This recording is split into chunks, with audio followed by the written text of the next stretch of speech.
bank was to sell that, are they like a lien, would they have to pay that 10,000?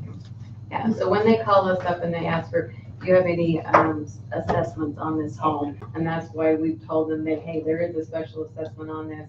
We cannot legally, this has to be paid for before we're going to hook up water. And they also have that provide, because we've had an issue with the Deweyville documentation, they have to provide that documentation, which would be a dry lot if they can't provide that saying that the house comes with water. So We're potentially gonna get that money Yes. sometime. yes, I mean, the house looks nice, other than he's trashed the inside. It's an all brick home, it looks wonderful. I'm hoping against all hope that it's just a $3,000 write-off instead of the 10,000. So, and the others, there's a reason same as always, yeah. So I did good, it's not 3 minutes. So the 3,000 compared to last year, if we don't have that 10,000, were we around 3,000 last year? Yeah, we've always been pretty close. Sometimes we're high. There's been some years that it's been, well, since I've been here, I think the highest one was 5. Okay. So we're kind of on track, and think we're a little bit better than on track. If we could just get that one cleaned up. Okay. So now start my 3 minutes over again. Yeah. So for the next one, I know you guys are gonna swallow hard, but these are all since 2021. So 6/9 of 2021 was our starting until the very last one in 2000, right before Shari left. This is the final write-offs that we put into our system saying, okay, they've been sent to collections, is $357,592.63. Now, I would say 90% of these, well, maybe 75% of these have either gone to collections, they've had a judgment. We are, to make it sound better, we are getting paid for some of these, but it's through collections. And so collections, they usually take a percentage. And the problem that we had on these is we didn't have the right verbiage. So we can't get the 18% on top of it. So they're gonna take 18% right off the top because we did not have the right verbiage saying that this is what you are gonna be charged if you fail to pay this bill. So we've now corrected that. Gold Cross has put that on their signature line. So if anything Gold Cross sends over, then, we're good at that point. But right now, just to let you know, like I shouldn't say names, but one individual right here, they paid $200. We just barely sent this over about 3 months ago, and they're already paying, $200 a month to try and get it cleaned up. So we'll eventually get a paid in full on all of them, the ones that have started making payments, but that doesn't make that number go down very fast, and it doesn't make it sound any better saying it, but. That's still, what, 5 years? Yeah. And does that doesn't include the Medicare write-offs, right? No. Well, I should say, I have written off some Medicare write-offs that I could not, they either denied them or they're such sticklers on numbers, like we've either had a wrong birth date or something, and then because I haven't been able to get in and rebill anybody, because that went away when Shari went away, I just had to say, I can't do anything about it, so. And Medicare only pays what, 60% or 40% of the billable? The bill, yeah, you get $250. Most of the time, they get billed about $250. I actually put together a little presentation if you wanted to see. Okay. I think it is what it is, I think, and really, economically, if you really put the numbers, that's what we bill, probably not what it cost us. So that number's a lot of difference, so. And like I said, You know since what I mean? 2021, and now it's not our responsibility anymore. $100,000 a year, yeah. I mean, it's Gold Crosses, they're gonna send over what they're gonna send over. We'll just see the report. We won't have to waste any more time, which is budgeted in the city, and it's a lot. With Gatsby, like, how does that get handled? With What the adjustments write-offs? are made, yeah? Yeah, so this is. What's the entry? Well, I believe last year, or I should say 26, there's already entry in there for these write-offs. It was already anticipated. So it's gonna happen, like we knew it was gonna happen kind of thing. So right now we're good in the budget. Moving forward, it is a thing. And so we have to, that's that negative, that's on the budget, is because it is about a 50% write-off.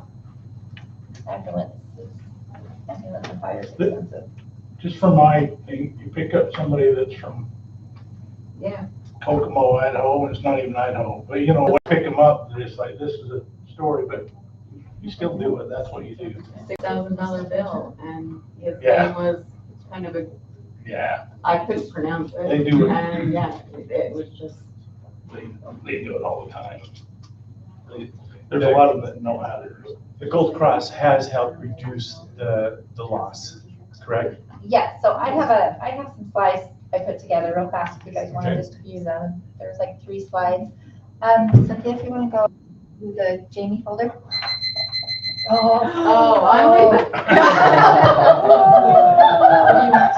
That's the first 5 minutes, you still have 5 So- more. went short on your Oh, I'm sorry.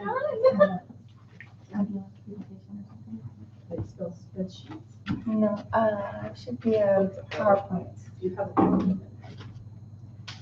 I have a PowerPoint in there. Sorry, if you go to the first slide.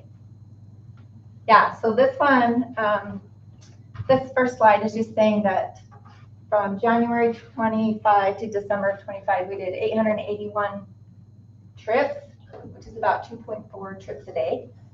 And this is showing you the different insurances that are billed. Medicaid is the blue, the Medicare, veterans, private or commercial, and then self-pay. And you can see that Medicare is about 42% of the transports that we're doing, and then private and commercial, second behind that. If you want to go to the next slide. So this one is saying this is our revenue per trip, and based on how we're able to bill. And so I set up the slides to follow the private commercial. So on average, we're billing around $2,500 per trip. But you can kind of see like veterans can be a little higher and whatnot. So the red is the private commercial, so that's the $2,500. Can you go to the next slide? And then here you can see, so the first box onto the left says net revenue by payer. So this is where it's that $2,500 in the red for the private commercial. And what the next box is telling us is that they're paying only 82% of that. So we have to write off the rest. So of that 2,500, they're paying 2,000, we have to write off 463. Now you can see if you look at Medicaid, we're able to bill 1,400, but they're only paying 50%, less than 50%. And Medicare is even worse. They're paying 27%. So they're paying a couple $100, and we have to write off the rest. Are we allowed to comment?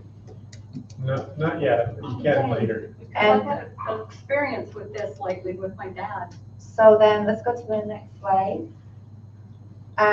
So this is of that, what was it, 82%, 86% in the red we're collecting. So of the full amount that we can collect, that we don't have to write off, we're collecting 86% of that on the private. We're doing even better on Medicaid, Medicare, and veterans. Actually really good. So our average net is about 1,500 per trip, even though we're billing, anywhere from 1,400 to 3,500, right? And then our collections is about 50%, which is what we're seeing. How much of the revenues go into our revenue projections for the upcoming budget? So it basically a copy from last year, just because I mean, is it like But you have a line for both the for income both, yes, and the the income expense. and, so there's a big negative that's in that revenue line item to account for. If What's your question? No, it was more like, where's our break? It was more of what Blair was talking about. About, yeah, about where our What's our cost break? is. I mean, if So, we're billing out this year- 2,500, what's our break even? Yeah, so this Actual year, we're expense. looking probably positive of maybe 300,000. But that's just as I'm sitting as of today, at the end of May, I should say. I want to dive into that more Okay. as time moves on. Gotcha. That is something, I want to work with Jeff as well. I am new to the ambulance business. So even learning this was, Yeah, it's not fun. was great, So yeah, I want to get down into the nitty-gritty costs and run into that.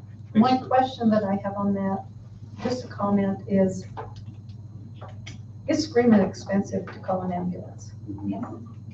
And, To you get know, transported was the, well, yeah. the calls. Well, yeah, transport is grotesque. My question is, people, if you don't have it in your kitty, or is there something we can do to cut that cost back?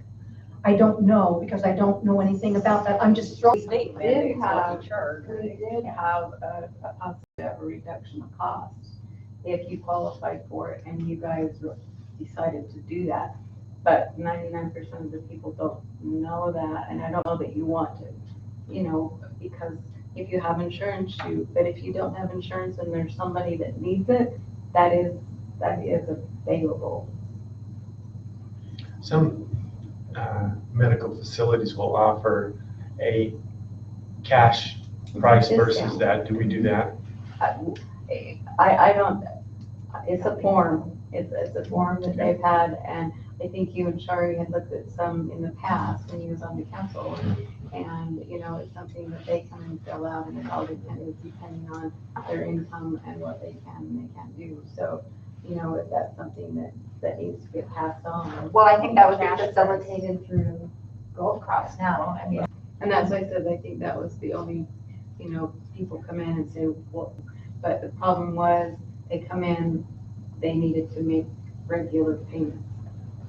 And sometimes we would get 5 payments and then it would slip off and then you wouldn't get any more, so then it just went right back to the, so. The state sets that, our rates, and we do that, and they do that, it's all, so it's kind of, and they said it, everybody pays the same, you call an ambulance anywhere, and you're paying the same rates, so. Okay, thank you. I'm not gonna fall through the floor if I walk out right now, right? No, it was right. Okay, no, you were right. It's really Thanks, Michelle. Thank you, yeah. Okay. Jamie, might as well get comfortable. yeah. We're gonna go through your amended budget. All right, so the 2026, I'll let you conduct this. so hopefully you've all had a chance to overview. I'm just going to run through the staff report and stop me if you have questions. Sorry, building. We included some reimbursement costs for the railroad. We thought that was going to come in before the end of the year, but you will also see this on the next budget year because it was right at June when Lindsay got the phone call, and so we weren't quite sure if it was going to happen in June or in July. So you'll see this expense in both years. It's not that it's happening both years. We did have the insurance proceeds of about 113,000. Like those from the roof leak debacle. yeah, and the expenses to go with that. And then the use of fund balance. So this is going to be something I want to just stop here for just a second. I would either I need to explain it here or I just need to come back. So I don't know if You can there's a explain preference. it. Okay. Let's go for it, yeah. Okay, so the use of fund balance. This is to ensure that the fund balance does not exceed the 35%. So it's really a plug number. It kind of suggests that we're going to use fund balance, but really it's a plug number because in all those revenue line items that we have come in, we have no idea what they're really going to be. We can speculate all day long, but it's just easier to have a plug number. saying that we're gonna get more revenues because we have to make sure that the city, at the end of the year, they care about, yeah, we don't have to look at it monthly or anything like that. It's just right at the end of the year to make sure we're doing it. So I would assume at a later date, we'll discuss that $1 million and where that plug number, what that number is and where we'll allocate it, correct? Yes, I have those available too, but I don't know if you want to talk about it right now, but.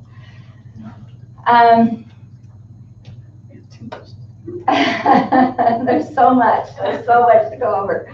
Okay, so in the general fund and the expenditure side, at the time of putting this together, we were talking about doing some audio upgrades for the council room. Okay. Fix just the things we needed fixed would be like 15,000. And we said, just give us the dream. If we could fix everything, get new equipment, be up and running great, that was like 50 grand was their quote for that.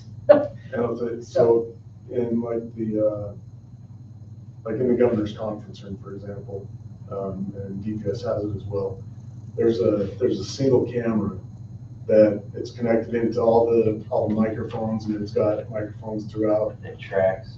And if you start talking, then the camera automatically picks you up. And then if Lindsay starts talking, then it automatically, and it's centrally located, so you never have to worry about missing it. And the audio that it picks up to participate in an online discussion with that equipment, it's phenomenal. Like, you feel like you're in the room. And I think for the amount of our citizens that are at home or on the road that are like hearing what we're, and still being involved, I think giving them the best sound and visual quality. I mean, it doesn't really make a difference to us because we're sitting. I only asked the question because Yeah. somebody asked that to me, concerned about the price tag, so that's it. Oh, gotcha. I'm just trying to And we can get them in here and get make sure that their concern is addressed. Yeah, One you point, don't need a Lamborghini. we probably need, there's some kind of policy that requires an RFI, right? RFP. Yeah, I mean, if it goes over a certain amount, then we should get some bids from other companies and just make sure that we're comparing apples to apples. I would assume, right? I don't know what that number We is. have a contract with CompuNet for, we'd have to look, but yeah, the company we're using right now, so. Yeah. So yeah, just kind of a placeholder for some sort of upgrade, so YouTube's working again, and yeah. Because we do have quite a following on Yeah. Facebook and, on YouTube that people really enjoy watching. And they're really annoyed that we're using that webcam, Yeah. so. Okay, I love the way it's quality is, Yeah. but, we do it because of what we have right now. Yeah, it doesn't break up as well down here, so, as it does on your mics up there, but we would get more mics with this then. okay. Okay, so some salary expense line adjustments in the treasurer's fund, 10,500. These 276,000, these were for the radios. I believe it was in lieu of, I think it's tasers. oh, tasers, excuse me, I said radios. Yeah. Yeah, for the tasers.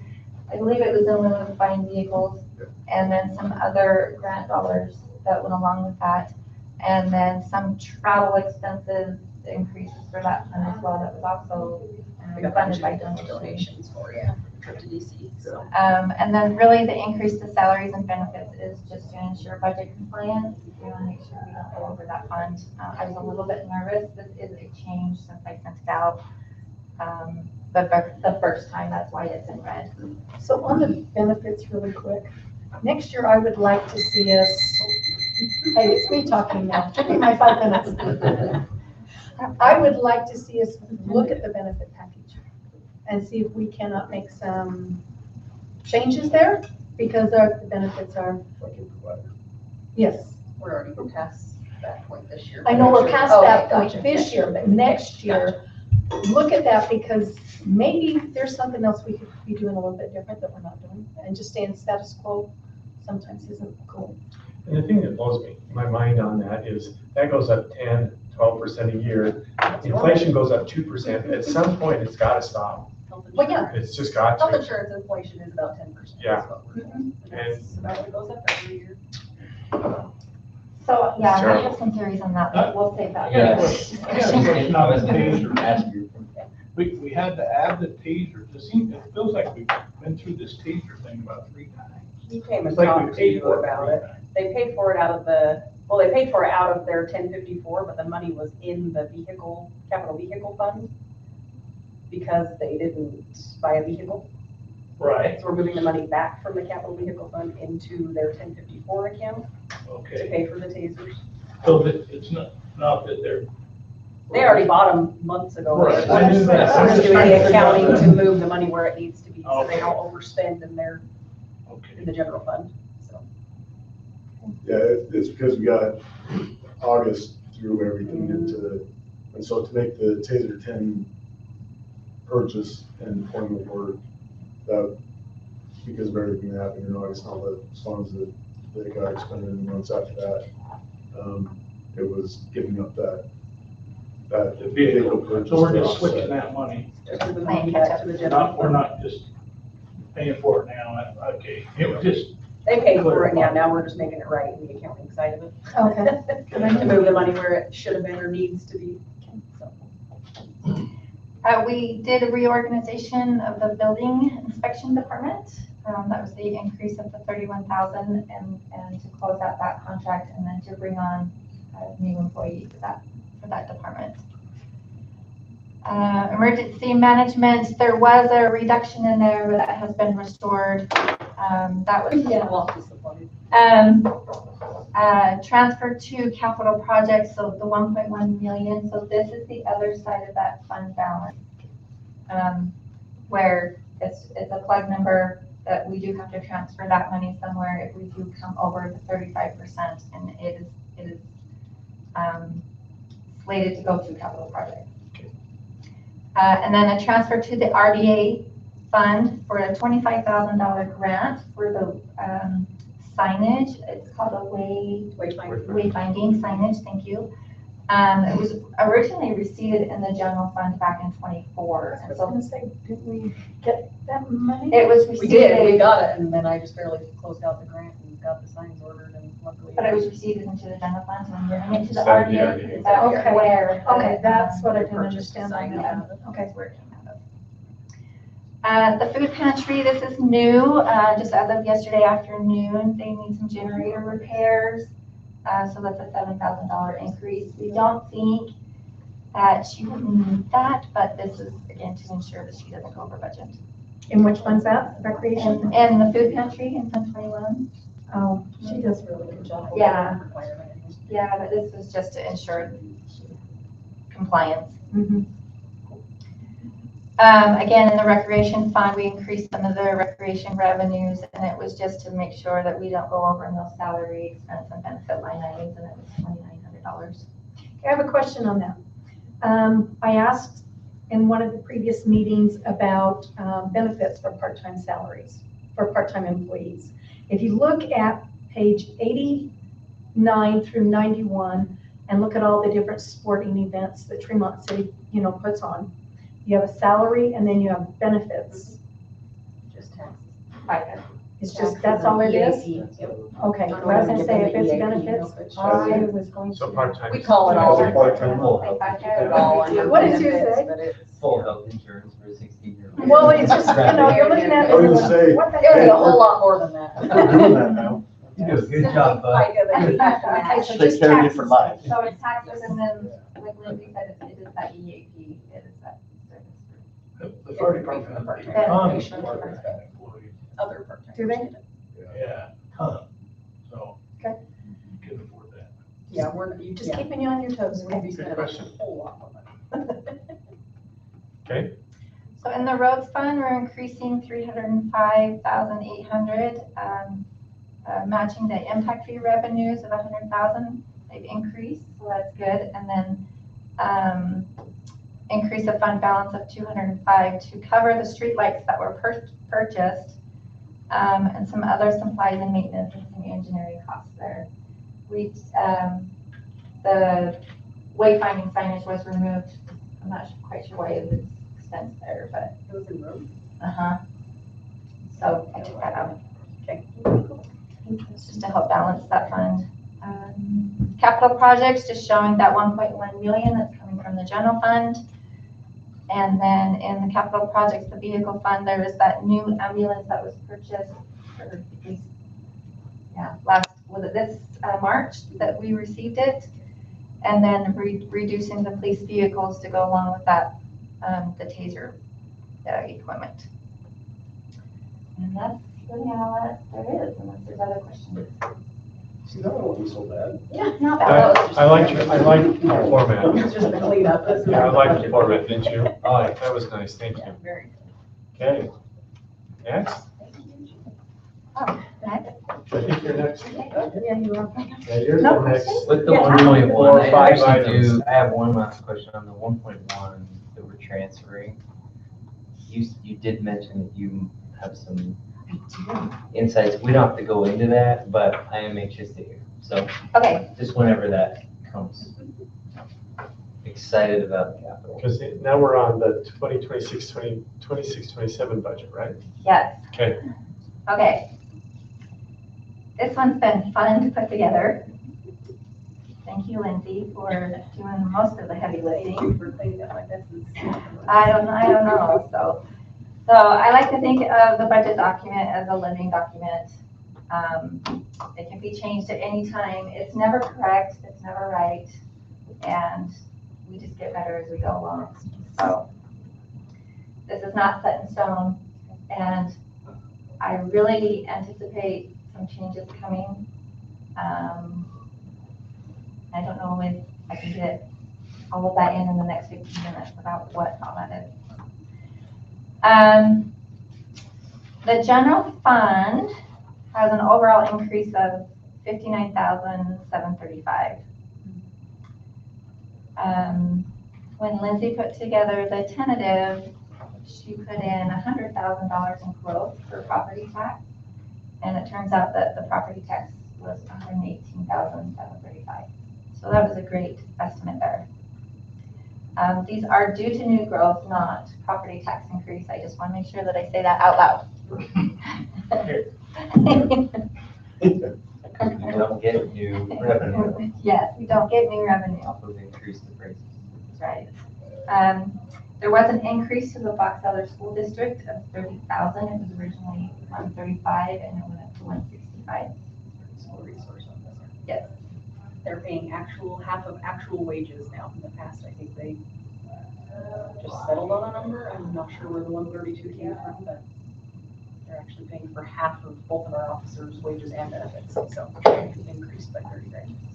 So that, I guess that could change potentially as officers come in and out, but. And I think I failed to mention, these are the changes to the tentative. Okay, I just want to make sure that I made that clear. So, okay. So we increased court fines $10,000, and that's just based on prior year revenues. The railroad maintenance reimbursement, that's that 27,000 that we talked about, where we weren't sure if it was 26 or 27. Our interest earnings, gosh, that rate just keeps dropping. And I'm not one, you guys, please, it's open for discussion, but I'm not one to rely so much on interest rates because they are a little volatile, and then we don't want to make that a habit. To rely on interest. So I did decrease that. I believe last year this time it was just over 4, and now we're like at 3.85, 3.83, I think is what it was. So for the PTIF. So those were the changes to the general fund revenues and to the general fund expenditures. And departmental, we increased the computer software, $15,465. This is due to Castell, our accounting software and support. They did a $5,000 increase over last year, and that's just to maintain where we are now. We are looking at possibly adding additional services from Castell, and that is to take us to a web base. Yes. Yeah, to help with hardware needs It's completely on them. They handle the security, all the updates, all of that is included in that $7,000 a year increase. So are we maxing out on our subscription with Casell? I mean, are departments using it like it's supposed to be used, or are we just paying it and it's sitting there? No, we pay per license, so the only ones we're actually paying for is mostly just us here in the office that use the desktop version of Casell. Everyone else just has access online. But Okay. we don't pay per user. We No. probably pay for the online service, but not per user. Okay. So yes, the ones here that we're paying for are definitely being used. Okay, great. Well, I knew the ladies in the office Yes. were. I didn't know what Casell Yeah, went we out to only all the have other. 11 licenses, I think, and it's, yeah, everyone here. So. If we do move forward with the online version, they did say that we just purchased 2 new licenses in May, and they said that they would give us that for free if we moved forward with the online Which version. was $1,200 per license. Yeah. So, right, or $7,000 to say. I believe next week to go Okay. through it to see if we want to do it. We've gone down before, when like our server's gone down, power, whatever, has gone out. Everything Northrop did, even like in our fire stuff, went to web-based. They just run it through their firewalls, but it's so that it's on somebody else. I mean, they just buy them things, Workday, all that stuff goes through. They don't do anything in their own anymore. With an online system like that too, will you look at that as a lens of what kind of reporting we can get to the public and how easy that is to access that data? Great question. And then also the new AI subscription Okay, I'll check. is included in that. Is that Anthropic? Anthropic, and it's 10 licenses. 10? That's where they switch if we use it right. Yeah, one department, man, we had, or whatnot. But, and we won't move forward with that until we introduce and pass the AI policy, which we have to have in place.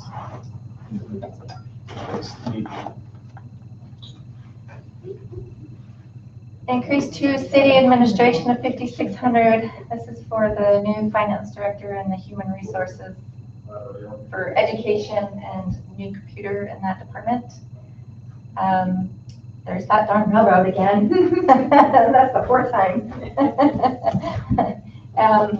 Planning, we needed to add some membership dues there so that they can be part of their great planning groups that they have through the state.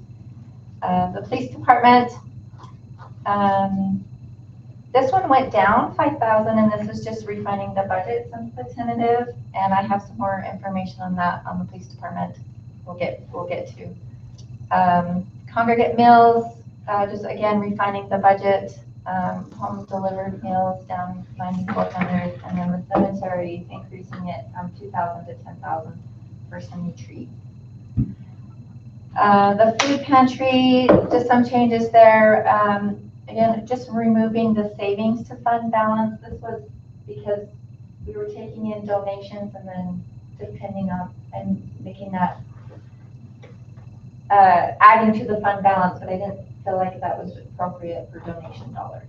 And so I just took that out and then just reduced the donation amount. So if we get more donations, great. It just didn't feel right that we were saying, hey, we're gonna save it. Yeah. We don't want to depend on donations. Right. The Parks Fund, we increased for impact fee analysis study there. There wasn't a budget in the tentative for the whole roads department, and so that's the $1 million increase there. It was just adding that to the budget.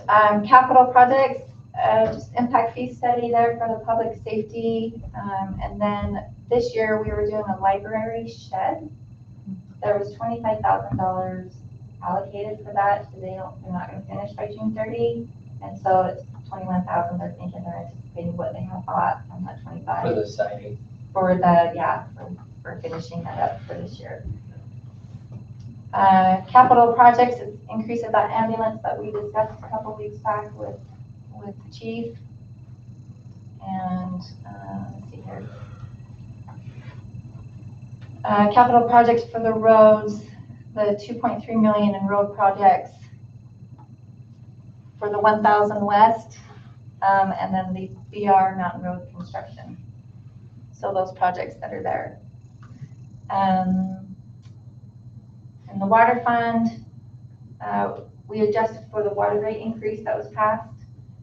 And then just adjustments through the various expense line items, and then including some capital projects for the secondary water lines for the Garfield Estates and the Friedel Heights. How do you say it? Friedel Heights, sorry. It's okay, Rogers. Yeah.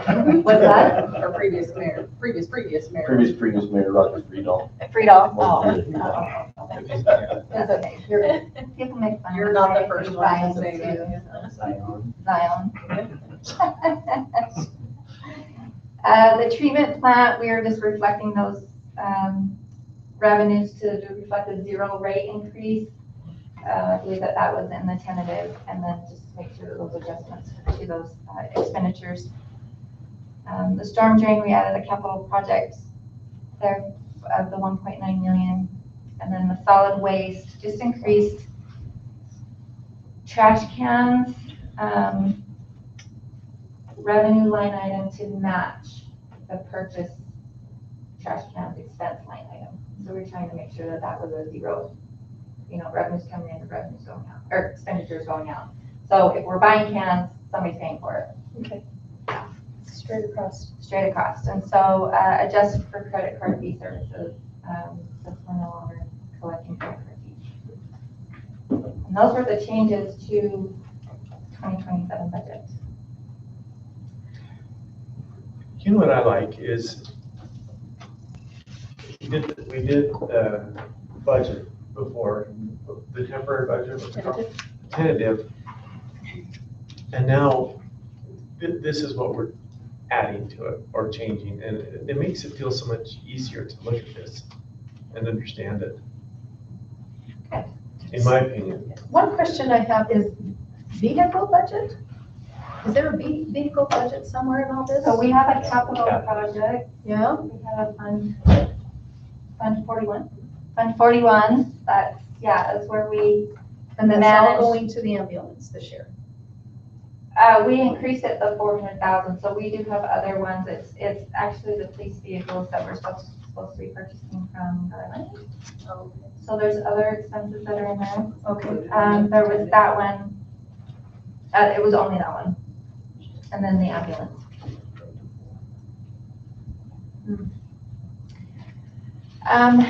Cynthia, can I get you to? Which in the future, when we have a capital plan, those are going to be, right? So since we're on the topic of budget, I want to go to, I think it's presentation, but it's the police comparison. So stick with me on this one. So column C, so this is just all going to be what's in this for the 1054, which is the police budget. And the budget amendment of 2026 is column C, and then column D is with a 3%, but not the transition we're going to make with Garland. Okay, so this does not include those 4 additional employees that we're bringing on. So can you scroll down so you can kind of see a fiscal year where we increased, decreased from 26 to 27. Kind of keep scrolling down all the way to the bottom. Scroll up just a tiny bit. If we were to take out that 100,000, it's actually 2%. But the police fund is increasing from year to year. Okay. But if we look at column I, where it says 26-27 final budget, so that's what we're saying that the final budget is. That becomes an 18% increase. That is with the Garland employees. And so overall, scroll over a little bit more, overall, it looks like the fund is increasing 23%. 18 of that is the transition we're making. So I just wanted to make sure that we point that out, that the police fund is only increasing. And dispatch, I don't know if that was I had to. I don't know the history behind that right now. The garden thing, you mean? No, No, dispatch, dispatch. dispatch. I don't know if that was a had to. So Very much so. I I don't wanna just pin that on, oh, you've increased your budget 100 grand, you know? Yeah, so I think that, yeah, I hope that that's helpful for the police fund. To understand why that one increased 23%. So I have just a question on that, the 4.68, whatever Garland's paying us, is that on top of that for your budget? It's included in. It's That's included, yeah, Yeah. yeah, So that's just everything. right. They're just contracting services, so they pay us. So that's, Contract. There are tweaks, like, we had to increase the fuel, we had to increase in telephone expenses, we increased peer support and training. We had to increase those budgets for those officers coming on. And But so without, without revenues to that's match some of those those- expenses? Is Well, that- so that's what I'm saying, I'm not quite sure how the contract was written up and what numbers were included in there. wouldn't And that so be those part are- of what they're paying you? Yeah, we did the best we could to project costs, and we also built in a COLA based on GPI. So they're paying pretty good money, and it's going to scale with time. And then we're going to be taking that service. They showed a level of trust and commitment by allowing us to purchase all their property and assets. So we're good, I think, overall. I think it's a great deal for both cities. There's no question in my mind. But we do have those little minor adjustments and tweaks we're going to have to make over the next little bit. Any questions on that? Okay. Okay. Let's go to fund balances. This is the one you're waiting for. Okay, I'm gonna scroll. Yeah, can you zoom out at all, or? Sure. Probably should have made that a PowerPoint.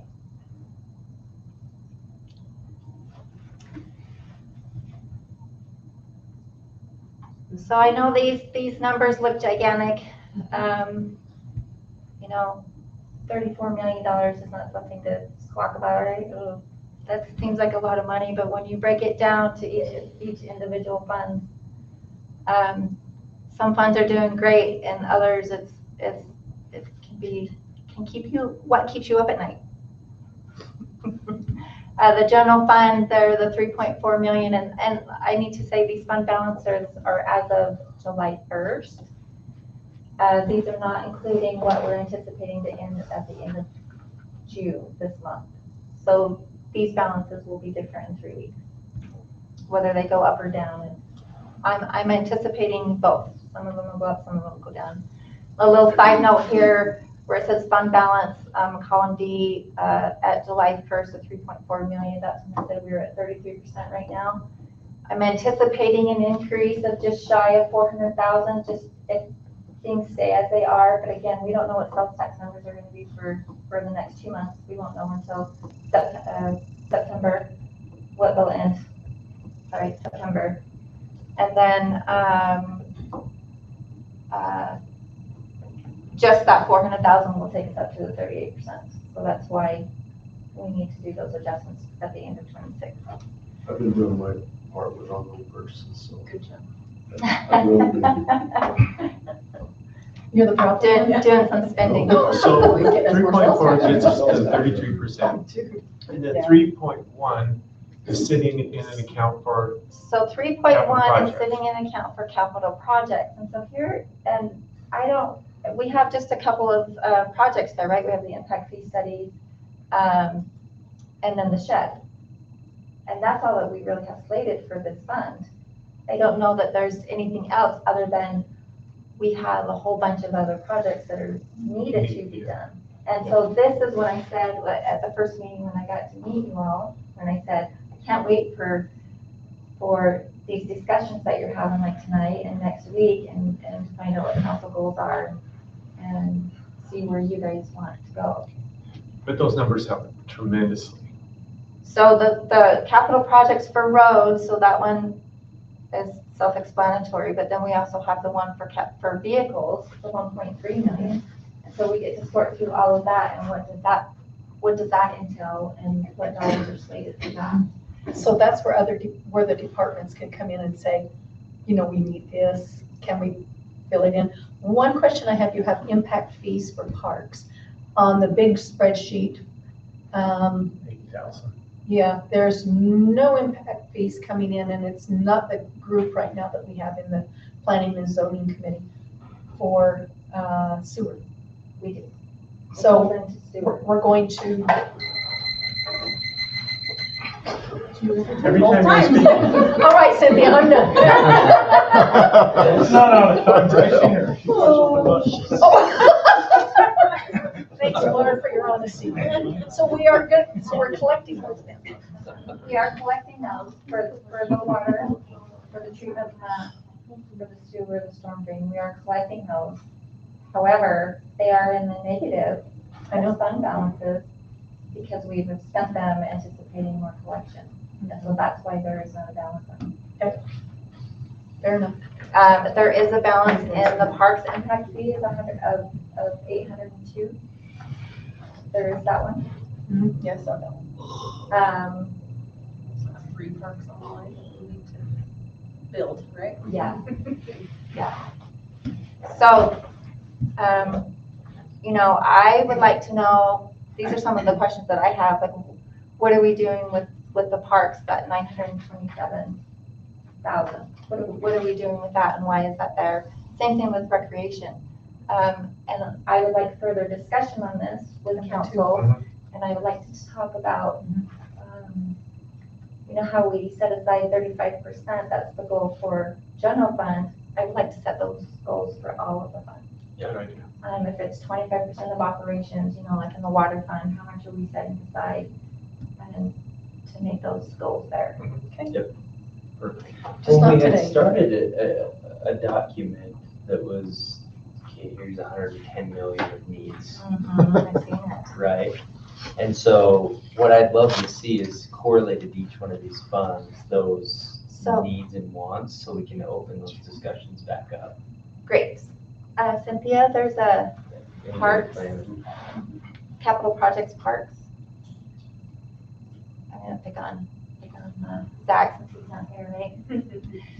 So this is, I think, similar to what you're talking about. Yes. So I sat down with Zach and went through that sheet and we developed this. If you scroll down. Am I allowed to stand Oh. up here? Oh, it feels so good to see it. So we sat down and talked about this, and so this is showing you our cash balance. There's that 927 we just talked about. And he's looking at doing a project for the lights in one of the parks. Is it the name's on there? Is it James? Is it Jamie? Stevie? Scroll up, all the way to the top. Oh, no, it's North Park. So it's the outfield lights. So he has one park that he cannot use after a certain time because there's no light. And then he has another park, the lights at the Jimmy Stevens Park. He has that one where they need to be replaced as well. And so in order to take one offline, he needs to make sure he has a functioning park. Otherwise, we're gonna have no functioning parks. So we slated that one in this year's budget for him to fix the one at the North Park. Did he fix the one at North Park? Oh, that's right. No, that's for Gotcha. next year. Yeah. This is what was needed. So then, and then the impact fee study, so if you scroll down a little bit more. Keep going, and then, keep going. And then you can see where there's the impact fees, where we're talking about impact fees. And so this is gonna get even more complicated as we move into Carl's funds, which is the utility funds, because this is where, this is where we start talking about depreciation and how important depreciation is. And yes, because that's your telltale sign of how are we doing with replacement, and we need to get into those discussions. We do. Again, we talked about fund balances, cash balances, how much to set aside. We also don't want to run into where we're spending all of the depreciation money because that's supposed to be for future and all those conversations. Okay. So, Oh, hallelujah. okay. Good job. What else do we have? What other spreadsheets did I give you? Let's go back to the presentation. Is it sad that I almost have chills? So let's go to yellow sheet. The AC. This is what I refer to as yellow sheets, just because they're yellow titles. Okay. Again, I'm going to pick on Zach because he's not here. This is just recreation. Okay, this is just examples, so don't clue into these too much. But what this is listing all of the accounts on the budget, and it's just given us, well, why in fiscal year for 4,200 special department supplies are you spending $500? And it's going to list out, well, we have music licenses and printing needs. And this is what they are. And it'll be a document that not only the council can use, but if we ever move forward with a citizen budget committee or things internally, when we're like, oh, where did we put those things? What line item does that go to? It's just a map for us to use. Accounts payable will use it. It's just a communication tool across the city, and just to have available. And some of them are going to be a little more complicated or a little bit longer than others. I think that there's a lot more cleanup work that needs to happen. Like I would like to condense travel and education, make that one line item. So those things, make this budget document a little bit shorter, but concise but complete. So those are some other things coming from the department. Is that okay? Cool. You make Bo's night. Oh, thank you. This is some good stuff. Is there any? That's all I had. Well, it just Oh, I gives us think, the yeah. context to actually make real decisions, right, as a council, so. To see it. So, any other questions? Okay, certified Oh, next. tax rate. Dang. We're still. Okay. No, this is good. The certified tax rate, I also have a little spreadsheet that looks like this is property tax. Okay, so our valuation from 25 to 26 for the whole city went up $46 million, about 4%. I think that's pretty good growth. Yeah. Property tax revenue last year before growth was the 3.1. Growth was 136,000. That's how we get to the 3.277, right?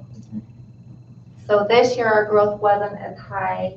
We're only at $118,000 in growth for property tax actual revenues. So that's down about 16%. I don't know that. I don't know if that was pick up with Well, the city or something. No, I don't think the growth was as strong. Yeah. Yeah. That sounds about right. Okay. Doesn't surprise me. So our certified tax rate comes out to be that 0.002804, which is just a slight change. On a value of a home of $350,000 last year, property tax due was $538, and this year it's $1.35 more if the home stays at $350,000. So if the value of the home goes up, let's say that 4%, it's going to be an additional $20. So I just want to make sure that's understood. It's not going to be only $1.35 more than last year.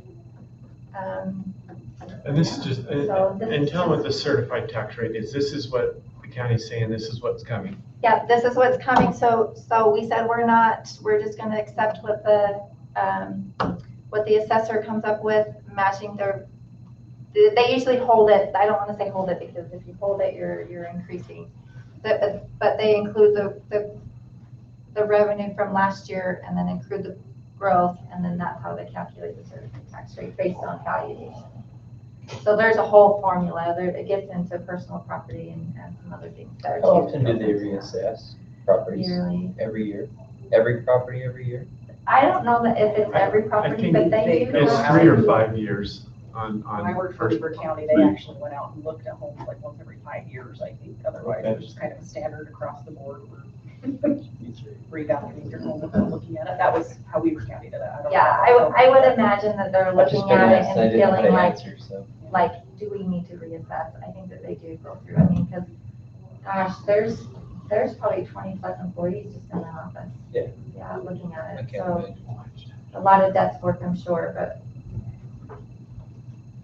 I know that, yeah. Okay. Anything else on Fraud, that? Oh, risk fraud, risk assessment. assessment. You have a lot to do. Yeah, there's a lot going on. The fraud risk assessment is something from the state auditor's office that they make us review every year. This is for us to go through our separation of duties and go through all of our policies to make sure that they're in place, if they need to be updated, or if we need new ones, just to make sure that we are in compliance with our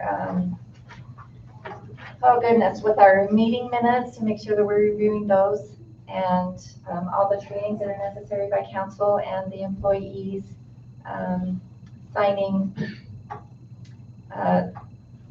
what do I want to say? Ethical behavior. Yes, the ethical behavior form that we are reviewing that yearly with the team, those kinds of things. Last year, our score was 355. I do believe that was the score the previous year, and we haven't changed. We're still at that 355 number. So we are at a very low rate of fraud risk. Where are we looking for? What are the last two? Having like an audit committee. Scroll down to the bottom. Oh, yeah, so We opted not to have in the past. we don't have an internal audit function. However, I am kind of the internal auditor, if you will, but it's not formal. It's not the only thing I do. But I have to look for those things. And then we don't have a formal audit committee as of now. Is that So something those that we would are- want to do? I thought Curtis said we maybe had one years past and it didn't do a lot. So I don't know. We could look into it, but We could look into it if the extra 20 points is good. If council feels like they want the extra set of eyes on the financials, it's good to have, but as I stand right now, no. I don't know that there's a, We can reevaluate. Yeah. There's a lot of eyes on the Right books now. already. but They're fully transparent. Okay. Thank you. There's only that many more. That's all. We're halfway. I don't think we're at. oh, and I'm under 20 too. True. Cynthia and- That's Cynthia, amending fees and fines. again. Time myself. Okay, we have a couple changes on here. This is change to the garbage cans. They were 150 and they went up to 156, so we're gonna increase that and pass that along.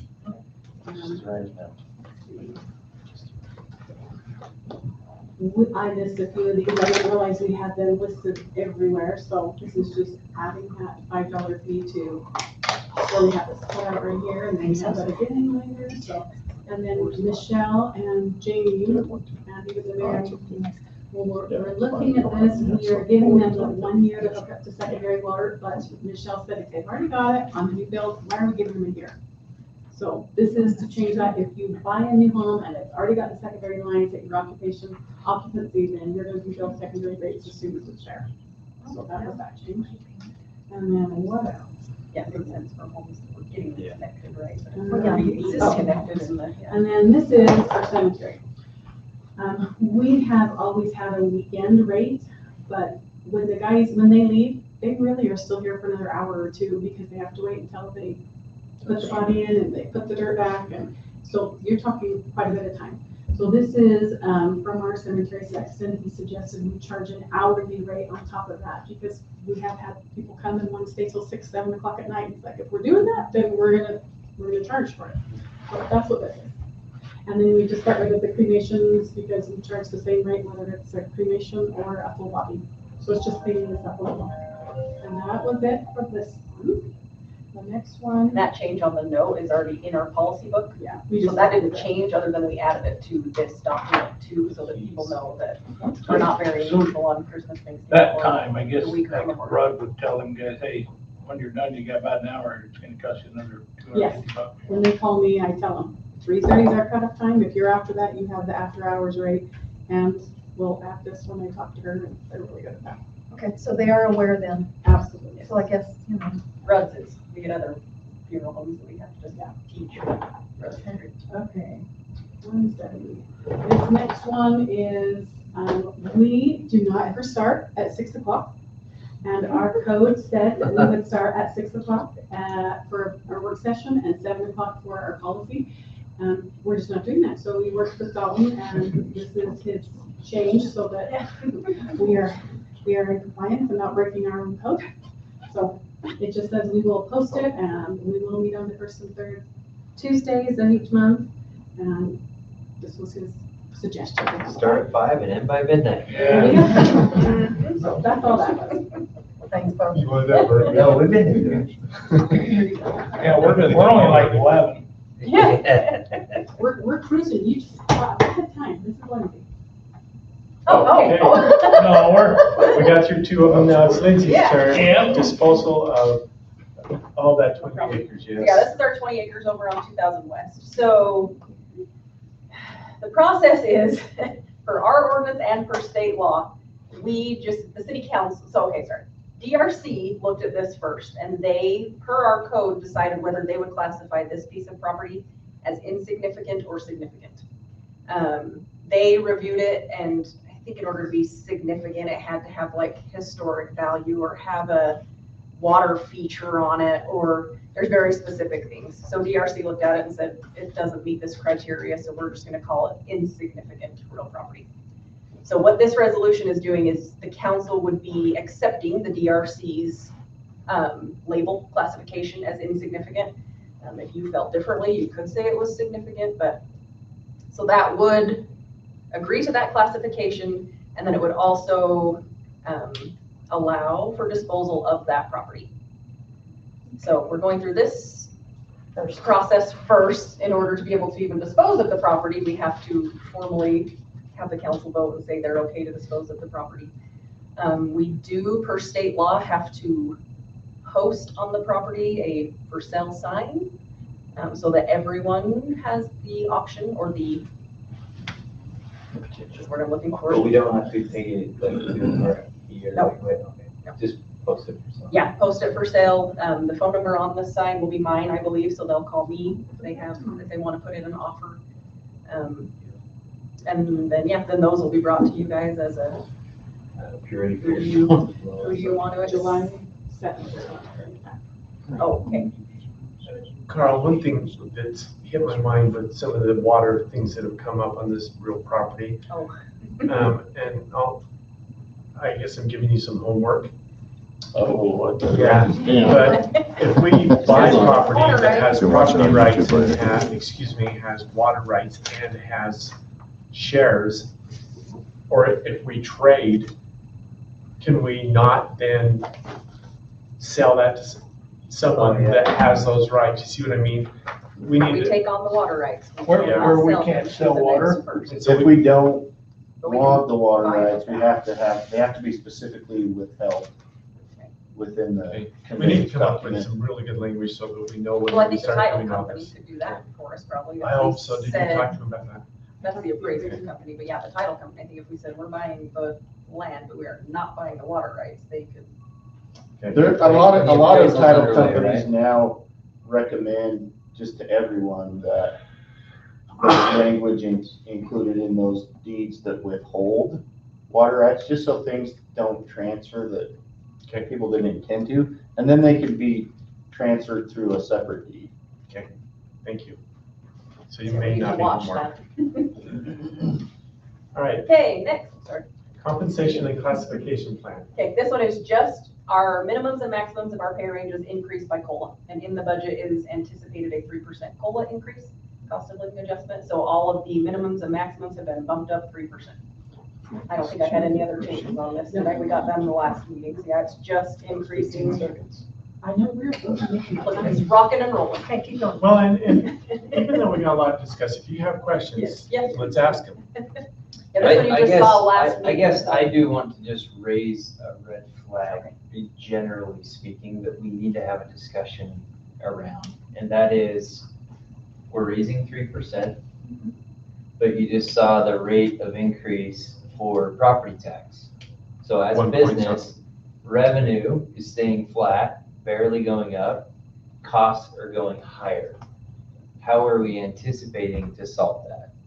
So that's just a reality. Either we have to figure out how to bring costs down, because they're gonna, at some point, they inflect and they go above, and we will have nothing for capital. We're kind of already there, right? So at some point, we have to have the discussion around truth in taxation, if we're going to adjust it or not, with the COLA increases. Otherwise, we're on a sinking ship.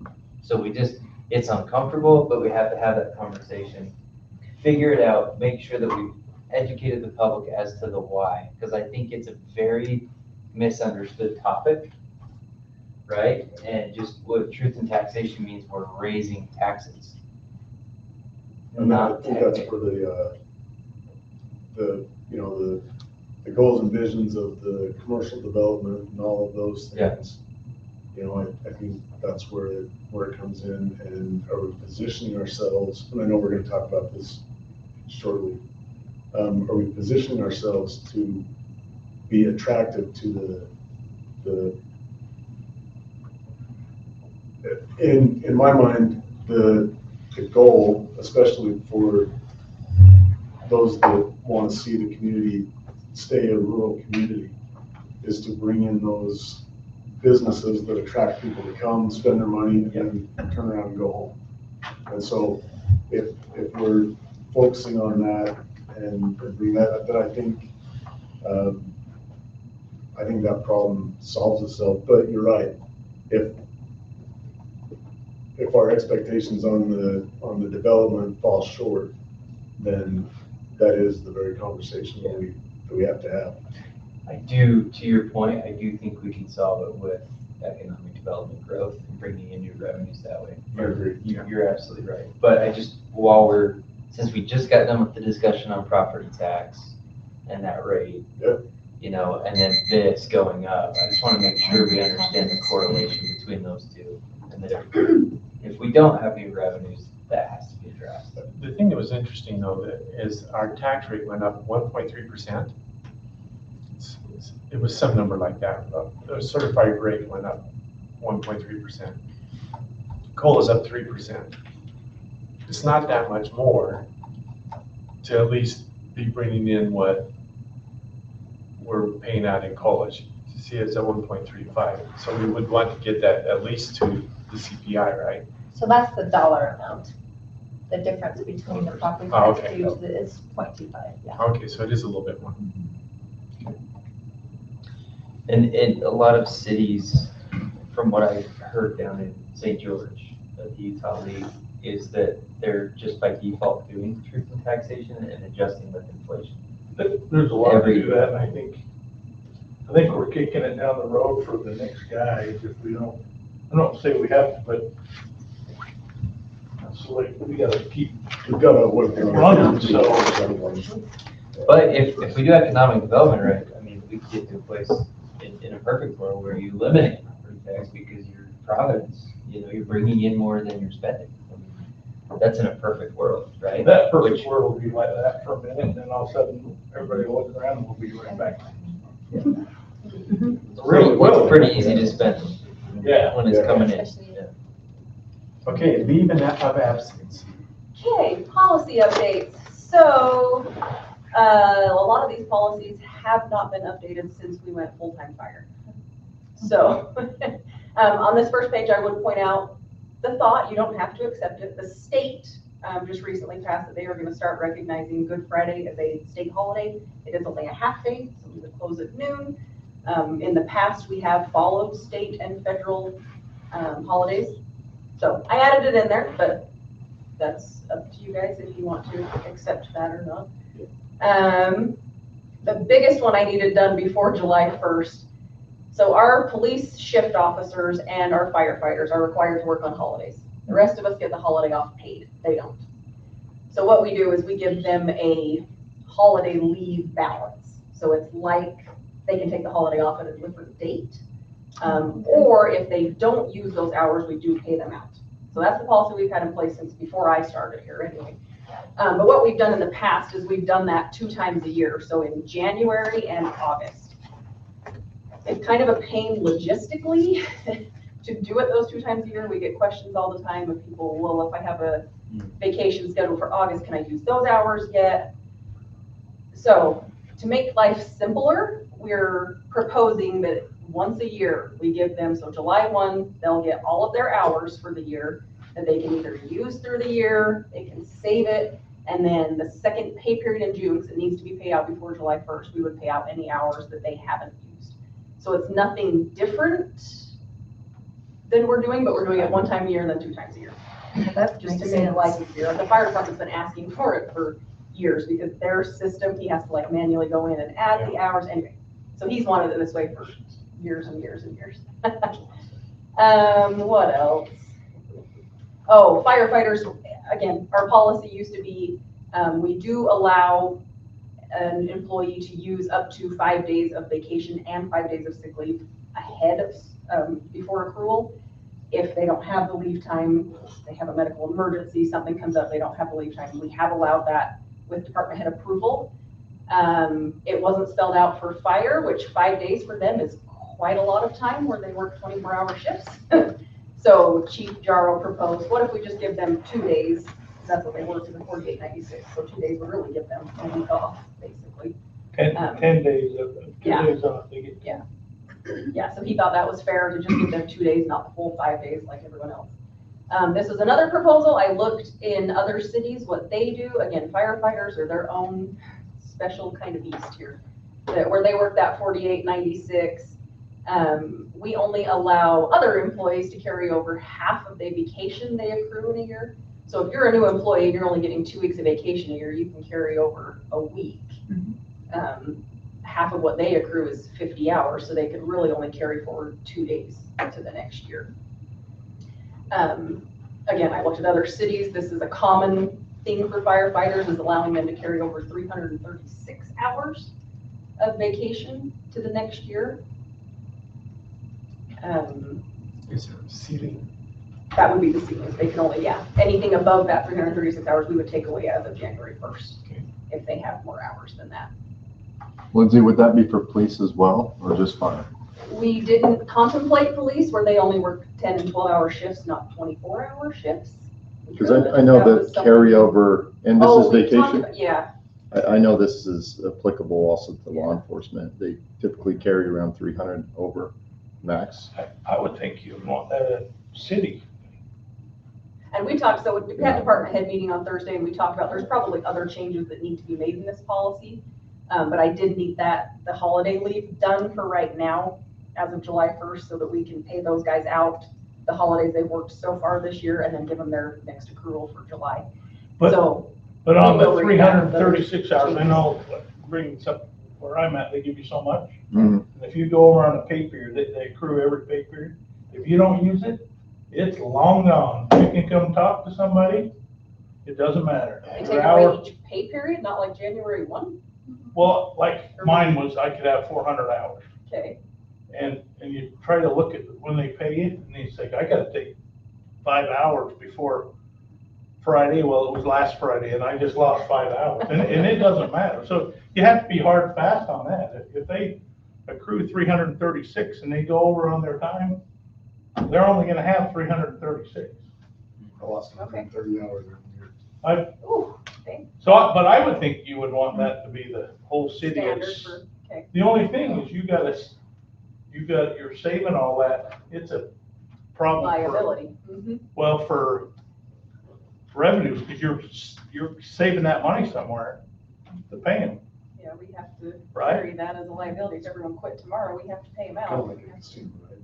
You have to have money in the bank. So I would think that would be, That's a good amount. you could do it, but I would think it'd be for everybody. I mean, a lot of people aren't gonna save that much, but Well, to your point, in our department head meeting, it was unanimous. Everybody wanted to see this happen. I know she's trying to get the holiday thing Address in. that before July 1 when I need that holiday one done. So Yeah, this will come back to you with some other it's potential great for changes. recruitment too, for what it's worth. Yeah. But listen, like he said, with the whole citywide, Yeah. that's what I did. I would, sorry, just want to point out one thing too. We do allow them to carry over 720 hours of sick leave. So that's always been kind of my thought is, yeah, more vacation would be great too. It's not that that's the only thing they're carrying over is their 40 hours of sick or vacation. There is sick leave also that they could carry over if they save their sick leave too. So Then just a again, point of, Norfolk government doesn't have sick leave, they're not. yeah. Say that. And see, that's a lot of people do just PTO or whatever, so it's combined. We do still have the separate vacation and sick leave, so. This one, the only change in this one, again, had to be done before July 1st. So it's contemplated in our budget again. URS keeps increasing contributions to the retirement system, which is normal. But for tier 2 public safety, so officers and firefighters, they have since changed theirs to a contributory system. So the employee is on the hook to pay into their pension plan. This was due to changes when they first started the tier 2 system. They have to work 5 years longer than other officers, so they have to work 25 years. And in the beginning, they would only get 33% of their pay in retirement. Oh, was it 37? And then other officers, the tier 1s get 50%. So as a surprise, not a lot of people wanted to be officers if they were a tier 2, because they had to work 5 years longer and get less money in retirement. So legislation came out a few years ago that bumps them back up to the 50%. So they still have to work 25 years, but they will get their 50% in retirement. But in order to do that, they made the employees be on the hook for part of that. So in the beginning, the city did not elect to pick up the employee portion. So employees are currently paying 2.59% into their pension. So 2.59% of their wage, they pay into the pension program. We opted last year or 2 years ago to pick up the increase that was proposed that year, which was 2.14%. URS has since increased that again this year. So the total amount is 5.98%, that employees are on the hook. We have it in the budget contemplated that we would pick up that next increase for this year. So we would be paying 3.39% into the retirement, holding the employee harmless kind of. They'll still just be paying that 2.59. They've been paying for like 5 years now, I think. So the employees will still be paying part of that? Yes, yep, they'll still pay the What if they 2.59. elect- We're just picking up. What if they elect not to do the hybrid? If they do the DC, the 401k plan, we put that 3.39 on top of the 12% into their 401k. So they're not getting left out. We're paying more for the tier 1 on the hybrid. We have to pay the same amount for whether they're on the No, hybrid or the not that 401k. tier one, but if they elect, because in the tier 2. Yeah. You can go with the 25% 401k of the contribution. straight 401k. So previously, we only had to put in 12% to their 401k, but now we're having to put in 15.39% into their 401k. Gotcha. To cover, so they both get the Increase. increase. Okay. Rather than only the hybrids getting in. So that's literally the only 2 changes in this policy. This one will come back to you again some days. I'm not gonna say soon. Someday when we've reviewed it, but for now I needed this for July 1, so. Okay. Carl? No, not your turn. Yes, it is your turn. Yes, it is. Present findings on trip hazards, inspections, and reports and infrastructure. Can I connect my laptop? Okay.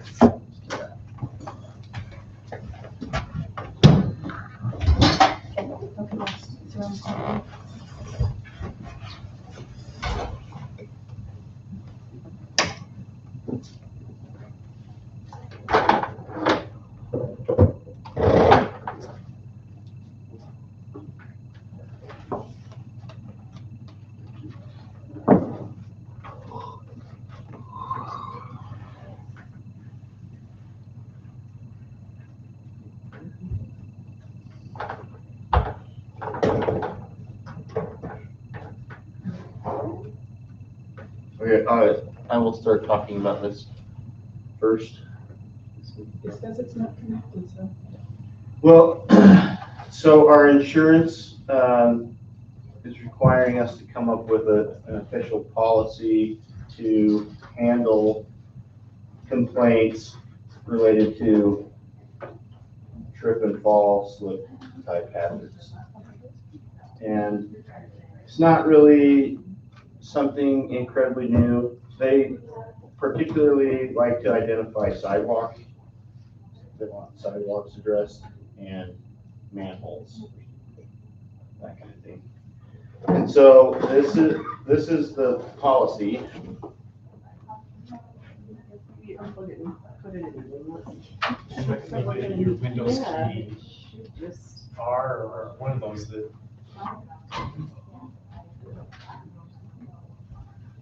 Windows key. I don't. Is it I could presentation? sign into Yeah. iWork on your Oh, is that your computer trash? if you want. Does it need to be yours? No. If you remember your password. Let me talk about this for a minute. So the policy says complaints can be received through various means. It's me now. Okay. Phone calls, emails, in person, that kind of thing. When that happens, we are to officially receive the complaint. We document the information, the date, time, nature of the concern.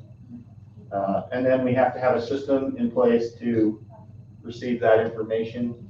We use iWork, which is our work order system, and does many amazing and cool things. There's too many pages on this thing. I told myself I had to use this button and I forgot. Okay, so we put it into iWork. We classify the complaint as low, medium, or high importance. Low is stuff that is routine. You know, when it gets done, it gets done. Cool. High, it needs to be done immediately. That's stuff like, you know, emergency type stuff. Medium is urgent, but not to that high level. For example, a hydrant was hit yesterday. I put that into iWorks, not that it's a hazard under this policy, but just as an example, I put that as a medium classification. And so it's nice because we have office people that get calls. We get calls, but everybody's on iWorks. Everyone has access to it. And so you can go put that kind of thing in there. The insurance company wants to see not only that we have the ability to track this, but that we are keeping good records over time so that we can show that we were aware of that issue and that we did something about it. Or if we want to get in trouble, which we don't, we chose not to do something about it, kind of thing. Or anyway, so those records is what helps with this procedure. And this policy is good. Everybody's on board with it. It also requires that we have to have keep records, which is just under the Utah General Record schedule. We have to keep things for 3 years. Here's the thing about iWork, and I put this on as a note on here. iWork does not ever get rid of records. Once they're there, they're there. So we don't have to worry about retaining unless we go away from them. If we ever were to go away from them, we would need to back things up for the last 3 years, which we could do. Wouldn't be fun, but it wouldn't be that hard either. So with my last 4 minutes, let's play. Let's go on iWork here for a minute. Okay, I did a search for. I just went to advanced search and typed in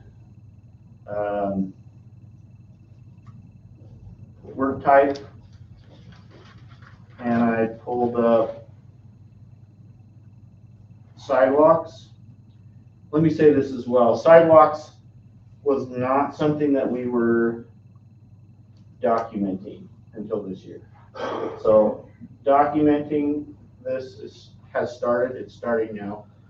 So I did this search, I hit search, it pulled this record up. There's 11 records in here that, here's an example. So this one was called in. Haley received the complaint about there's a 5 to 6 inch lip in the sidewalk on 600 North between 2534 West and 2556 West. We might have adjusted the, I'm sure she wasn't that specific, maybe she was. But we verified that, you know, so we've got the information in here. Her daughter tripped on it twice, and this time she fell and cut her face and lip. And so we responded to that. We closed it out. There's still a couple of open ones. Let me just show another. Closing out means you repaired it, right? Yeah.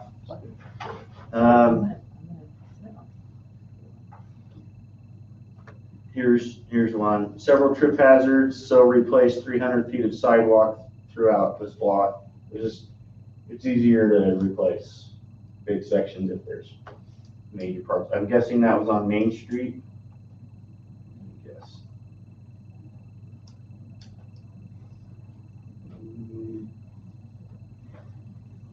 Let's see.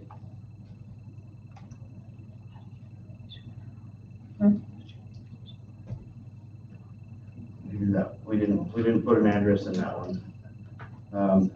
But what we might have done is gone to our map. Gone to our map and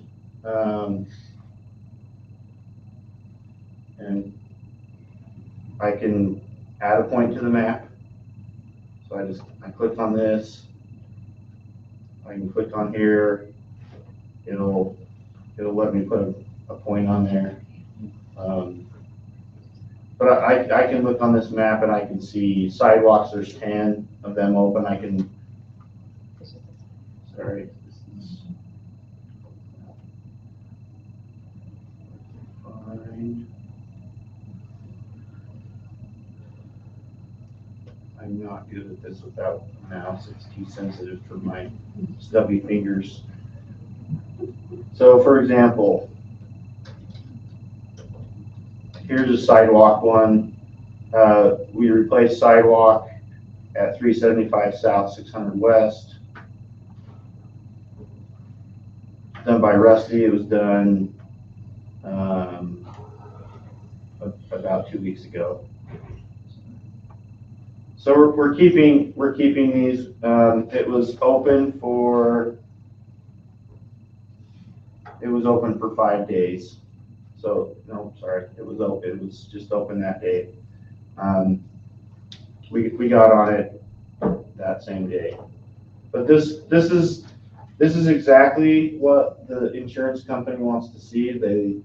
It's so easy to have everything tied to GIS, and we retain all that. And any questions? So we want you to let us adopt this policy. We have to have this adopted by June 30th. To use this to report. So, yeah, for the audit, for the insurance. For the insurance. It's a program they're rolling out that we need to do this as part of we get our whole liability premiums refunded if we follow and do all these different steps, so. Just kind of interesting how much stuff we've done along Main Street right here. Mm-hmm. It's a high visibility area and it's an older part of town. So it probably. Jamie, did you have a comment? Well, I just wondering how the insurance, they want to see that we're just mitigating, that we're not going like through and replacing all of the issues, right? Because that can be a budget issue. And so as long as we're making notice, is that what the procedure is? Sorry. Is that what the procedure is? Is making sure that we are on the list to replace? Yes. Yeah, and they specifically said, we're not trying to create that financial burden for the cities, we're just trying to create protection through record keeping. Okay, Control so do we doing know what something the concrete. procedure is for like replacement? Like, do you have, I imagine your list is probably 3 miles long now. Or do you have, like? How do we prioritize it? We just said that we were gonna start with Main Street and then the schools and then work outward. Because those are the most high traffic areas. So you define by high traffic. Mhm. Cool. Most likely to have an event that we don't want to have. Thank you. Okay, you stand for Planning. Repealing and PUD ordinance. Hey, how are you guys today? Oh, we're wonderful. We're gonna keep this brief, so Jeremy's gonna go on fast enough. Sure, so the chapter 133 of the PUD code, we're looking to repeal the entire chapter. The simple reasons why staff is bringing this as a suggested amendment forward is to not have to deal with what staff perceives as the inherent issues of the PUD, bringing legislative steps before the DRC to set bonus density, the inability for really anyone to be able to follow the PUD code, like I mentioned before, from A to Z, and output an actual overlay. It's inherently confused in how it's laid out. The attorney reviewed this and finds that the language in itself is contradictory. We, as staff, thought instead of trying to fix the tool, the PUD overlay tool as it currently is constituted in the Tremont State Code, we looked to repeal the entire chapter and bring forth a more effective overlay type tool in the future. And so then this item was heard at the regularly scheduled meeting on June 9th, Planning Commission. Comments made from the public were actually unanimously in support of repealing the PUD overlay code. There were comments and concerns from the Planning Commission expressing, well, concern regarding the removal of the PUD overlay tool. Some comments included concerns over relying solely on base zoning districts rather than using secondary or overlay tools to achieve planning objectives. There were concerns about getting a tool that could encourage development near the core of the city. Other members expressed support for the repeal of the overlay code, citing challenges associated with larger developments in the community and noting the common public sentiment against the PUD tool as there being perceived misuse or ineffective implementation of the overlay as a development tool. At the meeting, staff clarified that the PUD overlay regulations are currently difficult to administer and interpret as was previously stated. And so the vote for that meeting was a 3-2 vote to recommend approval to this body, with members Kapner and Miller voting no to the motion to approve the item, with Chair Van Tassel voting to break the tie in his capacity as chair, with members Kapner and Ellsworth being present digitally at the meeting. Should I go on to block splits or just? Just about the block splits or? Can I just ask a couple follow-up questions Yeah. there? What were the concerns that were expressed from Kapner and Miller? As I said, they're afraid of just having base zoning only. And then a tool that, the PUD overlay tool that does have some history behind it, being present in our code and with some recent amendments to give it sort of a points system. They didn't want to see that go, essentially. I think the main concern was not having something to replace it right now. Yeah. That was mainly the main Yeah. concern. Yeah. I think I share that same. Is there still a way for a developer, say we take that out, but a developer to actually show what he's gonna do for the PUD, you know? We're working on that. We have what we want to introduce, it's called the planned community zone, and it's a zoning type that just separates the legislative and the administrative processes a little bit more, so that what you see is what's going to be developed, and it's a more clear way to bring forth pretty much the same type of thing, but it just needs to be defined a little bit better. So that is not implemented yet, but that is in the works. We've been drafting it. We're working on drafting it. If we do go ahead and, our thinking, our logic is, this is something that's a deficiency in code. It was a step in the right direction in the fact that the overlay process used to come and we would just accept individual overlays. And that was not as a good planning principle to have that process. And so it's a step in the right direction in the fact that it standardized how a developer could get additional bonus density and different things like that and made it uniform so everyone has the same thing. And so we're just wanting to take it another step forward so it's easier to implement. We have a process, we have an application that people can come in and use it now, but there still is some discrepancies in it that are just a little bit confusing to administer with the way that it's written. So did that answer your question? Yeah, So but when they come in, I'm not a big fan of PUDs, but I think they're required. I think that somewhere they ought to have that opportunity to do it, but not as a blank check. Yeah. I think we're, at least from where I'm in full support of repealing it and doing something better, because here's what I don't like. I don't like that, has anybody ever told your spouse, hey, I'm gonna run to the store to get this, and then you come home with something completely different? It doesn't Time I look go to as Costco. I don't like the, perfect example, running for 2 things and come out with 3 cards. I don't like that an idea for a development comes before this body and we say, okay, we like that. And then all of a sudden something completely different goes in just because there's this end around. And I don't like that end around. I think that if you got a plan to do a development in the city, bring what you intend to build, and Can we do a quick clarifying question on that point? Do we currently have to approve a PUD though? No. The legislative body? Okay. But we should. But does that come to you guys? That's the final point. Yeah. I just don't. I was under the understanding that a PUD did have to come before the legislative body, so maybe I'm wrong. No, the PUD has to come before the legislative body, but as staff, it is our job to position the applicants well enough so that when you see it, and our code should be well enough written that when a developer comes and they follow the code and they're applying the tools that we want, then they should be positioned in a position where they have favorable treatment, is what it's called. And so we're trying to clean up the code so that when we bring something to you, it falls under, like, there's been a lot of vetting before it gets to your table. Christine, they get bonus density by the DRC, that's how it's written. Yeah. That's an entitlement. And that's, Entitlements can only be changed by the legislative process, and so the ordinance is suggesting So otherwise. I have a question for you two were on part of putting it in place.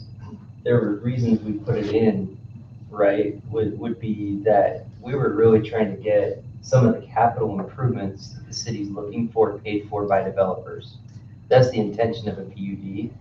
So I would be just more concerned about what were the things that were enticing about that PUD when we put it in place that we're gonna be letting go of well, that's if we rebuild the section, right? yeah, that's interesting because the PUD, when you read through the code, there is no mention of capital improvements. There's no mention of anything that they can do. Like, as far as infrastructure, that's handled through the development agreement.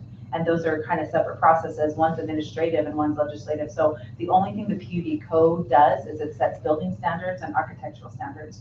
And so what we're presenting is a way that you can have those in a new zoning type so that you can more combine them together. So then if you're wanting these capital improvements, then, and they get the PUD, well, it can be put together versus right now, the way the PUD, they're not tied together. Does that make? One more clarifying question. Has the PUD ordinance been utilized at all? Do you want to answer that? So first of all, I had to create a form for it that didn't exist until I got here. Yeah. And then. So there wasn't an application form. Okay. And so we created a whole process for We it. had 3 preliminary plots that came forward wanting to get the bonus density going to the DRC. Using the PUD. Using the PUD overlay. And had those applications been submitted, administrative preliminary plots, we would be vesting a subdivision layout with a lot configuration that had bonus density that came out of nowhere, not from the city council. And so we We're have. gonna have a bunch of pushback from the Well, we've already, developers. we've already got the developers in the process, and we will be having a PUD come through here, and, because it's, Right. even repealing it now, Yeah. even repealing it now, we're still working through them, and we've had some good communications with the developers, yeah. Is there anything that sticks out from prior meetings when this was put in place that makes you hesitant? No, I'm not, I don't like the way they put the blank check thing. I just don't want to push back or any litigations from some visionary, some big conglomerate. I don't believe there's a requirement that the city has. It's been vetted by the attorney, this whole process. He looked at this, and honestly, we were at risk with the PUD, and that's a lot of the drive why we went this route, right? But I'm with you, like the one on the hill, that we're gonna do the water tank and all that, if we gave him that. And it was a zoning thing, more of a PUD, but we had to make them sacrifices, because that. The zoning discussion with the subject document being a preliminary plat. So without the PUD in place, what we would be doing is reverting back to where we were, which is individual overlay. Which is not. For a period of time. For a period. What I'm saying is though, until we get something back in place, we as a city do want to ask for a park to be developed. We can do that. Like over here, no, Yes, that would okay. be in an overlay, that it would be. Oh, you can still apply You an can still do overlay. it in a The PUD 's development different. agreement. That's what I'm saying, a PUD is a standardized overlay, that's really what it is. Exactly right. Yeah. So if we get rid of the PUD, we're reverting back to overlays that are individual per development, where we're going to ask for things again. How long is it gonna take to replace? It's our top priority. We're working on it. So maybe by the next month? That's ideal, yes. So my, Tuesday next week. the question, I have one more question, are there things in the current PUD that you guys like?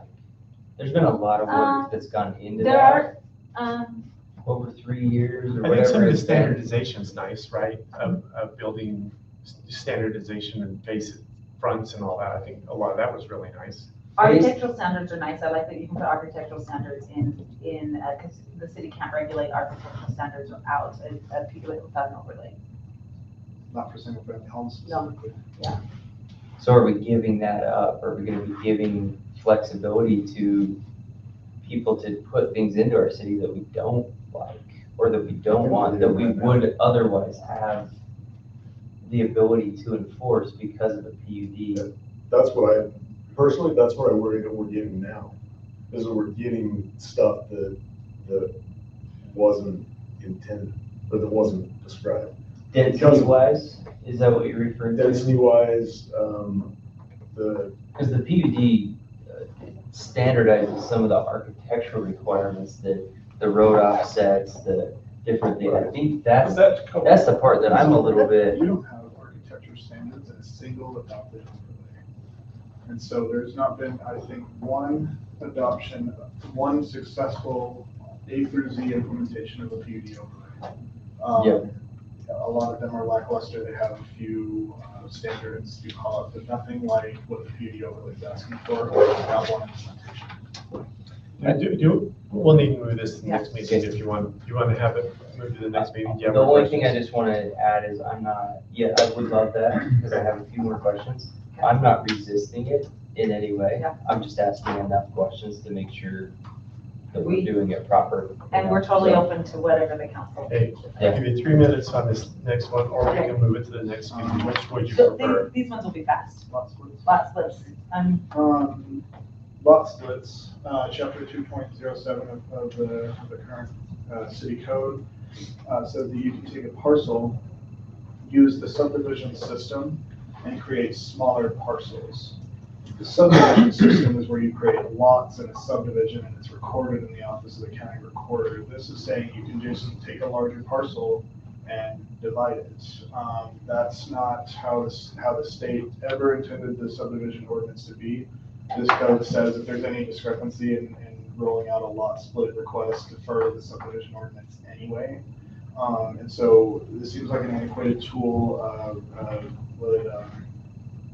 Again, staff suggests a repeal of this chapter. We pretty much have two codes to do the same thing, and we're requesting to go to the one that the state requires us to use. Okay. Okay, and then we've got this rezone of parcel. City property, Mayor, it's in the manufacturing area of the city. The request is to rezone it from MDB, which is the manufacturing distribution / business park zone, to the highway commercial zone, which would allow for retail use in the area. The highway commercial zone exists in close adjacency across the street and just south of the property. And this is the one on the property we brought up earlier? Correct. Okay, okay. Planning Commission heard this item and recommended approval. And Planning Commission was. They were unanimous on that one? Yeah. Yeah, they were unanimous on that one. I think they were unanimous on both the other ones. Down the record. Okay, Okay, thank you. Let's take a break and we'll start 2 minutes. alrighty. Take a break.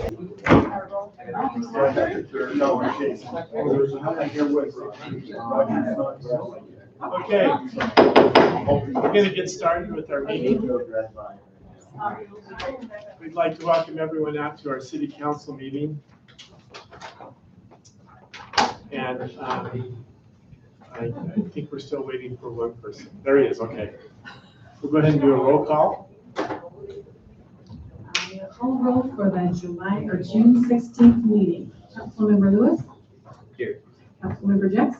Here. Councilmember Volkett. Here. Councilmember Westergaard. Here. And we have a quorum except Sherry is missing today. Okay, thank you. We'll go ahead and start out, and I've asked Casey Merrill to offer the invocation, and then we will have Blair do the pledge.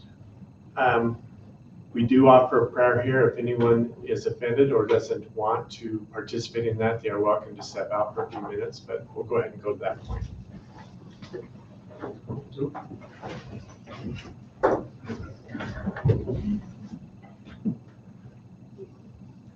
Our dear gracious Heavenly Father, we are grateful for the opportunity to gather and discuss community matters and to be able to gather as a community and to share ideas and thoughts and concerns and to be able to make our community better. And we pray for thy spirit to be with us, that we may be able to discuss these matters with kindness and respect for each other, even with difficult topics and discussions. And we are grateful for our Savior, Jesus Christ, and I say these things in his name, Jesus Christ, amen. Amen.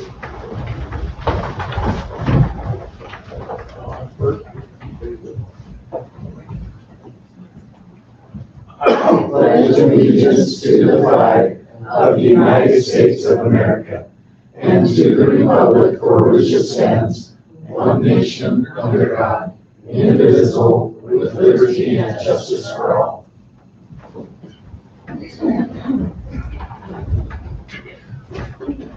Okay, I would entertain a motion for the approval of tonight's agenda. I would suggest that we move the workshop discussion letter O to further discussion in our session under number 9 as unfinished business. I'll make a motion with that. Okay, we have a motion by Brent Jacks. I'll second. Second by Bo Lewis. All those in favor? Say yes. Yes. Any opposed? Say no. Okay, motion passes.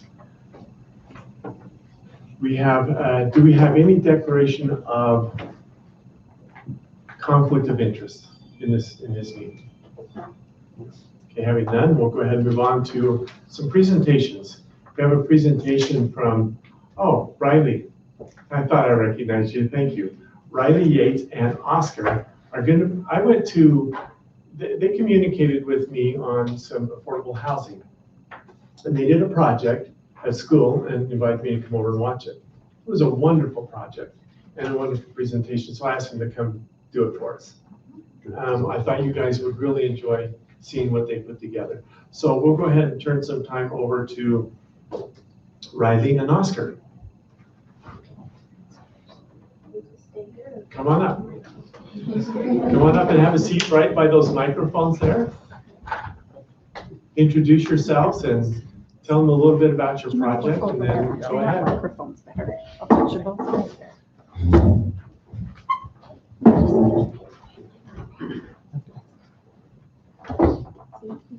Start off, my name's Oscar Partida. As you can see, started this off as a college class, but we kind of just look forward more into this after we graduate and see how it goes. It's a little bit about. My name's, and it just started out as a project, and we'd like to see it move forward.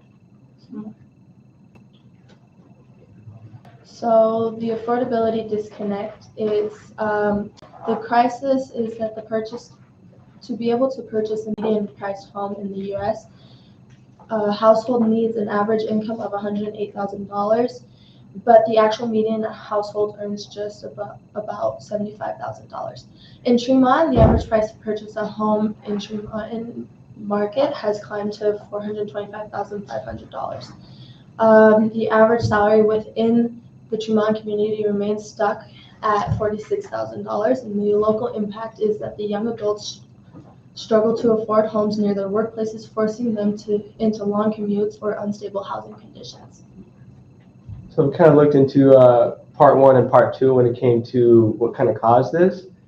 As we can see, kind of just Utah in general, we had a lot of a population surge when it comes to people moving here.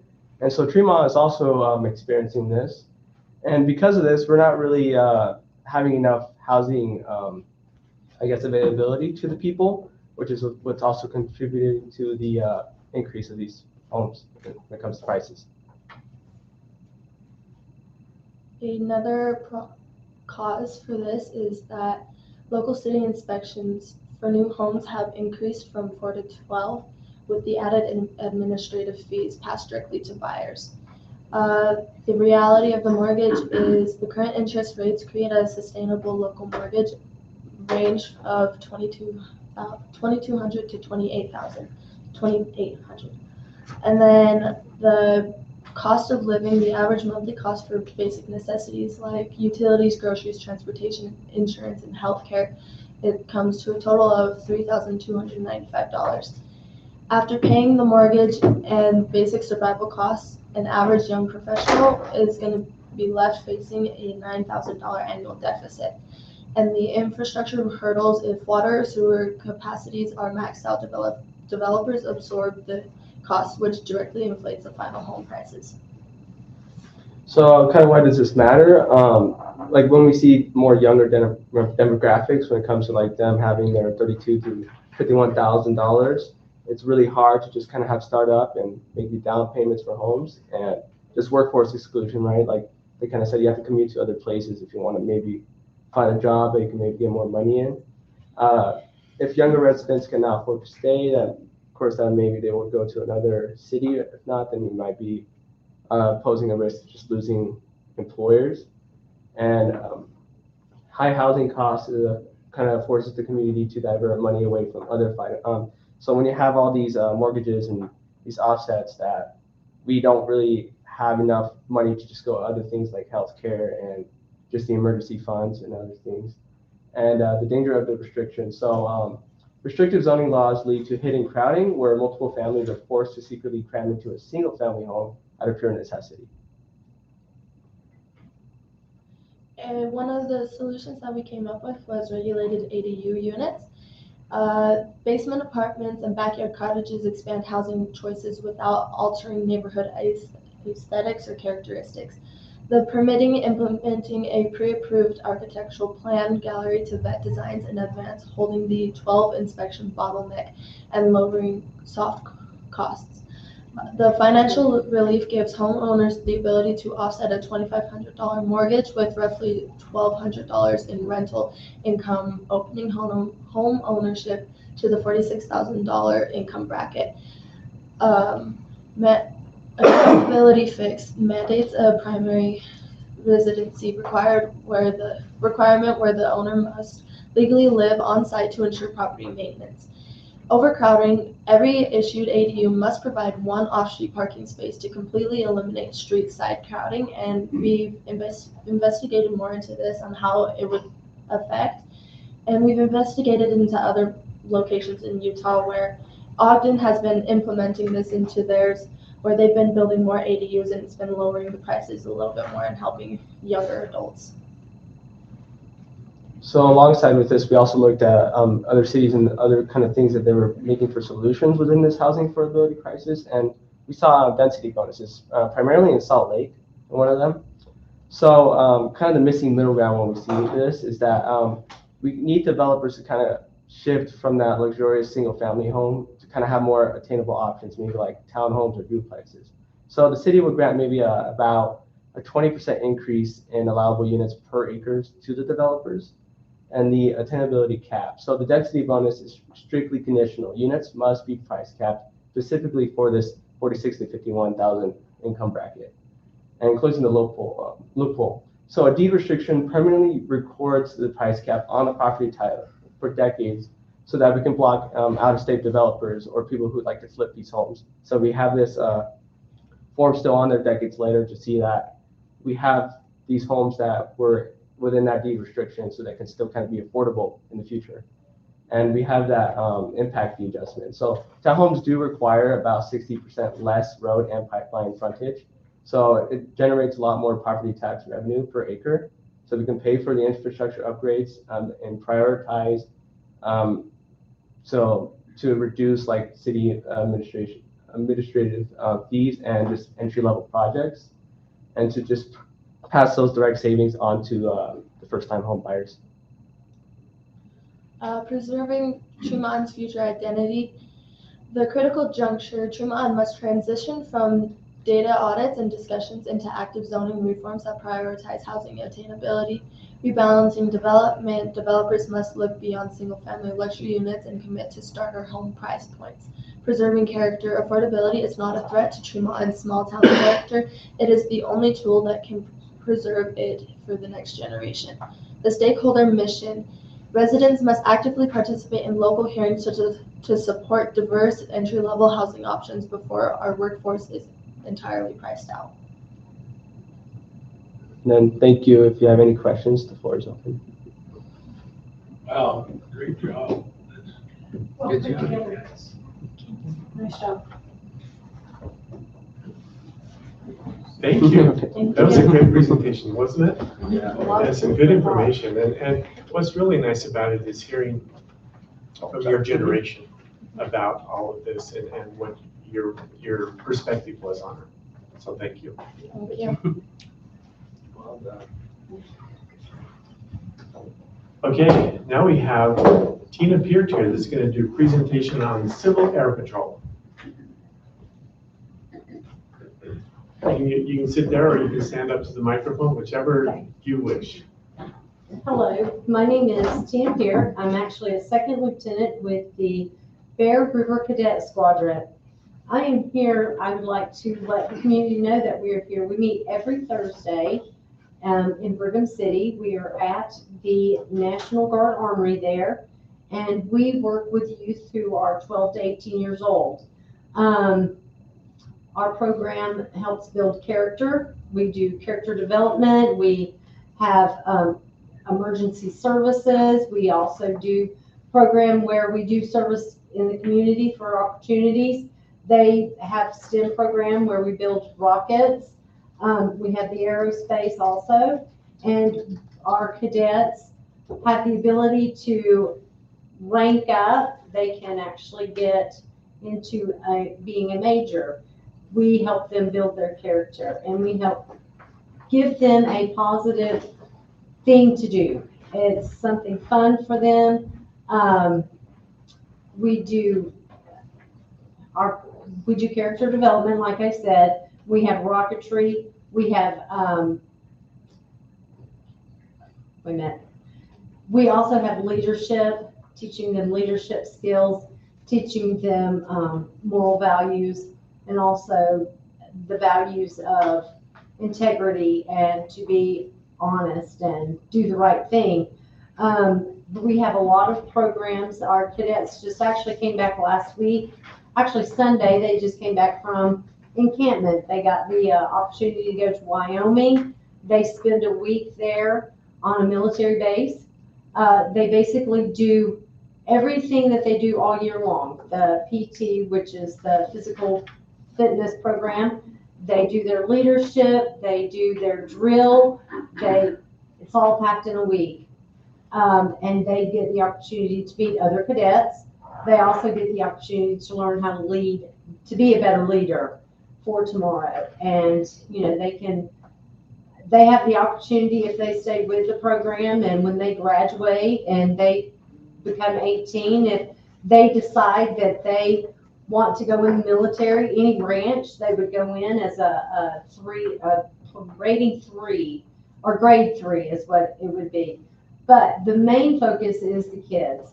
We're there for them to have something positive for them to do. And we're teaching, right now we're working on a team building program where they work in groups. They've got a mentor above them. They come up with what they're doing that week. This week is PT, so we've got 2 cadets that are working on that, and their goal is to have a little bit of fun in it. So they'll do their exercise, and then they're going to have them march or do drill.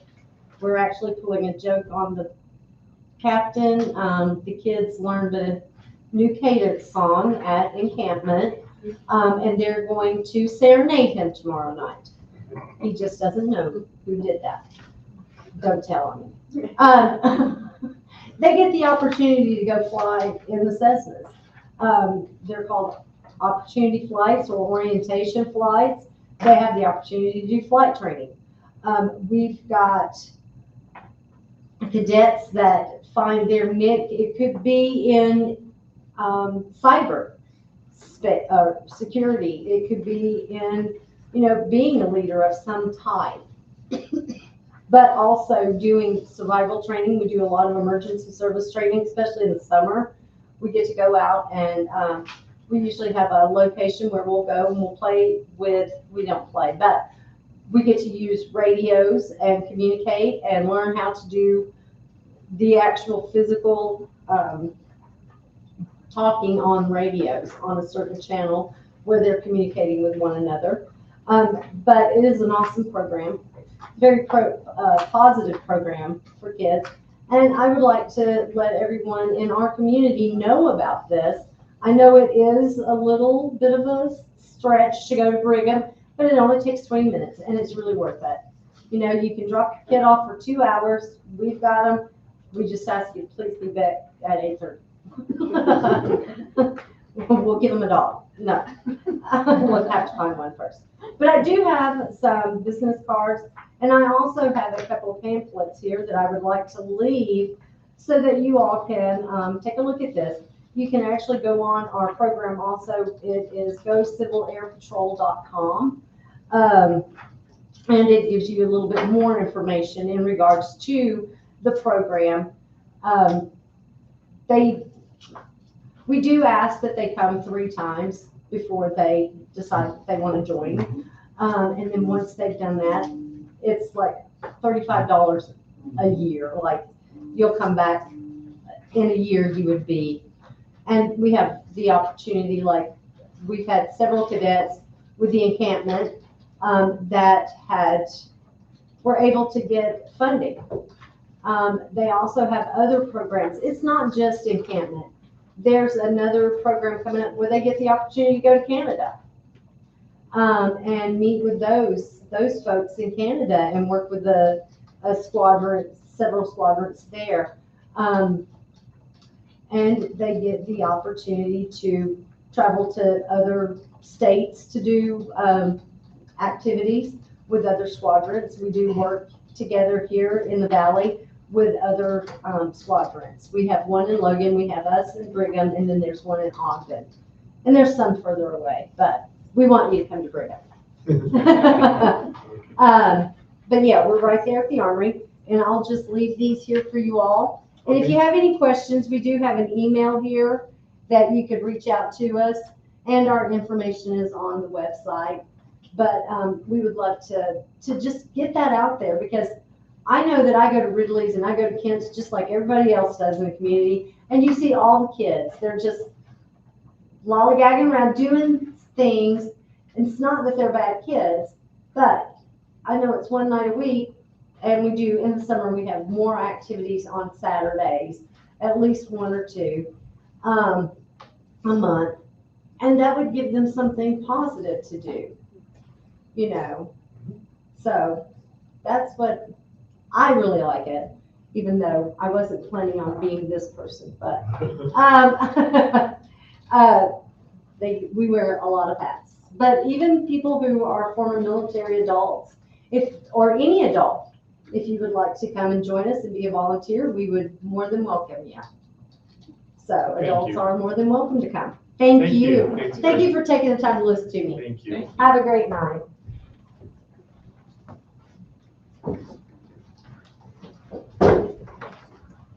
Now's your chance. Actually, Jason from Utopia, kind of a stranger to this land, aren't you? yeah, I definitely know Tremont, definitely grew up here. I apologize to some of you who made money when I was younger. Actually, I gave this presentation the last few years, but our executive director is coming up and he unexpectedly got caught in traffic. He said he'll be here in 5 to 10 minutes. Okay. So if you can fit us in later in the program, that would be fantastic. Perfect. We'll go ahead and go to our citizen engagement portion where we can, the public can come and spend 3 minutes discussing any comments that they might have. We do have a lot of things on the budget that we will be opening up later that can be discussed individually. And so we would ask you not to come up and comment on the things that we're talking about in the strategic business, but anything else, you're welcome to come take 3 minutes on the microphone. Please speak with dignity. Let's treat each other like we deserve to be, and we have a great community, and I've been impressed so far with how well we all treat each other. So I turn the time over to you. Were you on an order? Did we have? Got anybody online ahead of me? No, you are first. Thank you for getting online and doing that. No, I didn't get online. I signed up at the door. Okay. And I appreciate that being on the door, by the way. Y'all know me, I'm Bill. I've never yelled at you guys, never cussed at you guys. I don't intend to start now. I want to talk about law enforcement for a minute, okay? Or for a few minutes or whatever. I hear the word is that you're looking to maybe cut the police department by one position, eliminating an officer's position. I really hope that you guys won't do that. I don't think we have enough officers to begin with. It's my understanding that shifts start at 6 a.m. and end at 6 p.m., start at 6 p.m. and end at 6 a.m. So that tells me you don't have enough bodies. 12-hour shifts is a long run for officers. They have a hard job to do, and they need to be at the top of their game when they're doing it. And they got to make critical decisions in a very short amount of time. We don't have enough manpower in the police department. You look at the roads, and I know we got a lot of drugs and a lot of domestics and a lot of things to take care of. There's a lot of bad things that happen out there. But let's take a look at the roads, okay? And I've talked to you about this on the phone, Brett. You get out on the freeway, and there's a lot of road rage. Why is that? Because there's not enough officers out there policing people and their behaviors in their driving. That bleeds over into our city. Don't think for a minute it don't. You get out there on the road, everybody gets in a hurry. It's like a big race out there. People get frustrated. There's no officers out there policing people. So people take the law into their own hands. That's a problem. We don't have enough law enforcement on the highways, and we don't have enough law enforcement here. And I can tell you firsthand, it bleeds into this city. The streets are under construction. It's a pain in the butt to deal with. When I go down with them, I care about my truck and my suspension. Nobody's paying for my shocks, my suspension, my front end alignment, but me. So I slow down. But the people behind me, they gotta ride my ass, and if they can, they'll pass me on the right, you know, or left or whatever. They'll throw gravel, they'll throw rocks. They act like they want to drive right over the top of me. And it's not cool. So nobody likes to get a ticket, but those tickets are behavior adjustments is what they are. When people are losing money out of their pocket, it's an attitude and a behavior adjustment, and we need more of it. And now I'm going to put my 2 cents in on housing. I oppose high density housing. I think it's crap to cram people, a lot of people in a tight space is not cool. Am I out of time? Thanks, Bill. Thank you. Yep. Anyone else? 30 minutes. See, there's nobody else, I should get double time, right? Okay. With that in mind, we'll go ahead and close the closed session or the public comment section, and we'll go ahead and turn the presentation time back over to Utopia.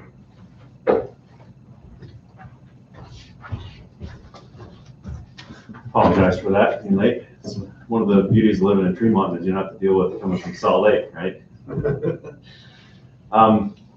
Anyways, I don't know if you have a way for me to plug in HDMI, otherwise I Yeah, you might can have to go this. over there, that would be.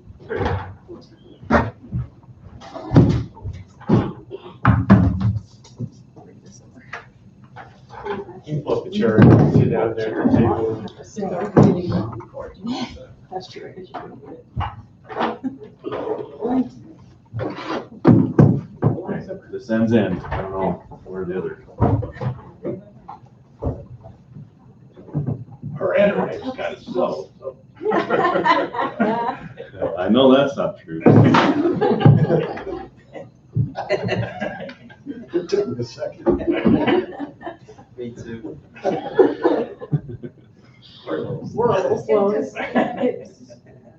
All right, anyways, I'm Roger Timmerman, I'm Executive Director at Utopia. I've been here a few times. We try to get here every year to give an update on how things are going.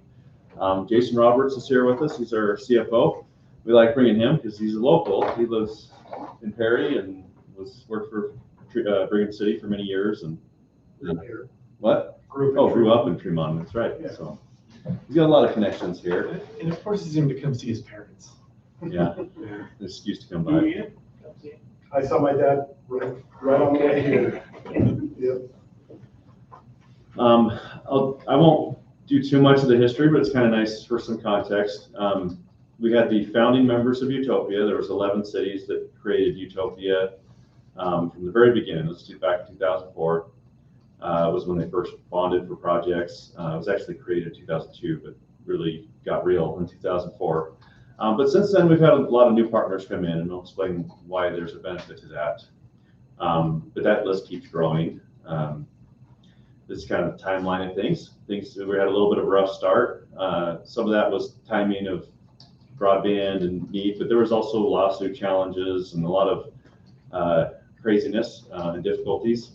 But around 2009 was a turning point when we were able to finance projects, build them, and they were profitable. It was about that time that Tremont got built out. And then we continued to build out the rest of the cities. Even before we were done with the original cities, we had some partner cities come in and get involved and partner with us on financing their projects. So there's just lots of little kind of cities coming into this timeline especially in the more recent years. A couple accomplishments here. We are the largest open access network in the country, which is open access refers to our model of building fiber and letting different private companies come in and use that and compete rather than us just being a competitor to the private sector. We like the private sector. They like us. We allow them to come to your city and offer services that they wouldn't otherwise be able to do. So anyways, that model, we're the largest of those in the US. There's much bigger ones in other countries, but we're also the largest municipal system. So when it comes to cities doing this, it's the largest consortium of cities doing this. We have the fastest speeds in the country. I highlighted some of these things with bold, I guess. We now have 400 gig connections. Last time we presented it, 100 gig was our biggest customer. Although our core was 400 gig, now we have lots of 400 and 800 gig in our core and customers with 400 gig. Now, that's not the typical customer down the street. That's like University of Utah, customers like that. It's the most competitive system, and what we mean by that is you have the most options, and that number changes too. There's nowhere else in the country where you can pick from 19 different internet providers. You just don't have that many choices. A lot of these providers are local companies, like Brigham.net is one of the options. They were worried that they weren't, they were kind of limited to their little area in Brigham City. And then when we started doing this fiber network, we thought we're going to put them out of business. So we said, no, we're here to help you. And that enabled them to upgrade to fiber and compete, and then also offer services in other cities. So they're able to offer services here and many other cities as a result of that partnership, as well as many other providers. We're the #1 awardee from the Utah Education Network, and that's been over many, many years, the last 5 years or so. So we've been winning more connections from the school system. They like that. We give them the fastest speeds, good reliability. We wish they would pick us just because they like us, but they pick us largely based on price. So at the end of the day, we're saving them money. At the same time, that's a good revenue stream for us, so it's mutually beneficial. We provide air quality sensors in our networks. We do smart city things. We're rated really highly, top in the state for Net Promoter, Google ratings, things like that. So I just like to, again, that model is we put in this open access fiber, and all these different companies can come in here and now offer services. It's a really hard thing for companies to fund the capital investment of fiber, but when we do it one time from a city perspective, and then let all these companies share it, it works. Just on the model, we build fiber to every house. Even other fiber providers aren't doing a dedicated connection. They're doing like the whole neighborhood gets a fiber, and then it's all shared down within the neighborhood. So if your neighbor is a bandwidth hog, your connection slows down. People see that. They see that on CenturyLink fiber and Google Fiber and other things that are out there in the market. Not that that's available everywhere we are, but even compared to other fiber options, Utopia Fiber is the very best. You get a dedicated connection. If you get a gig, it's your gig all the time, no matter what your neighbors are doing. If you get 2.5 gig, you get 10 gig. It's never impacted by the other customers. The 2.5 gig tier is somewhat new, and we have lowered the pricing of 10 gig in recent year or so. We've been improving a lot of our interfaces and reports and things. And this is enabling a lot of future things, and maybe I should take AI out of there. That's a little sensitive topic these days, but it's happening. And the good things that happen as a result need fiber, bad things too, but that's the case with the internet generally. Fiber is enabling the future and all the things that come with that. And it needs a lot of fiber, and other technologies aren't capable of being ahead of that. So we're very future-proof by having this in place. Okay, a couple charts. We love our charts. I've drawn a line here from the last time I was here, so you kind of see relative. This was, last time we were here and presented was April 2, 2025. It's been just over a year, and since then we've put on over 10,000 subscribers across all of our systems. It's a lot. We're very fast growing. This is kind of by city, so it's kind of mixed in there with a lot. So Idaho Falls is really doing well. But all the cities, it's all still going up. I think that's important. There's been a lot of new stuff happening, other providers in the market. You got satellite services, you got fixed wireless offerings, and yet the most popular option is still fiber, and even increasingly so. Our percent take rate is even increasing. So it's definitely a leader. Availability is the term we use for where it's available. now we built the whole city, but the city keeps growing. You keep building more homes, and so that number goes up. Obviously, that costs us money, but we build that and support those connections, and then hope a bunch of them sign up, and they do. And that's what this chart is. This is your subscriber growth. The bump there was the result of a door-to-door campaign. I don't know if you guys wouldn't have seen it because you already had the service, right? But if you didn't have the service, you probably had someone knock your door.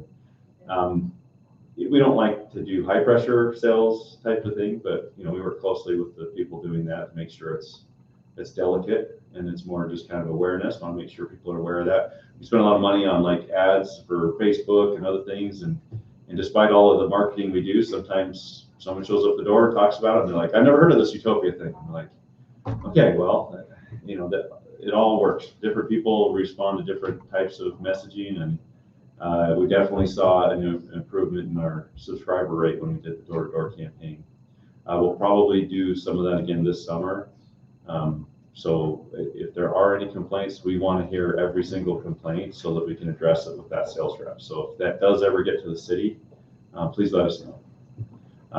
Again, we don't want it to be the negative, thoughts that come to mind when you hear somebody knocking doors.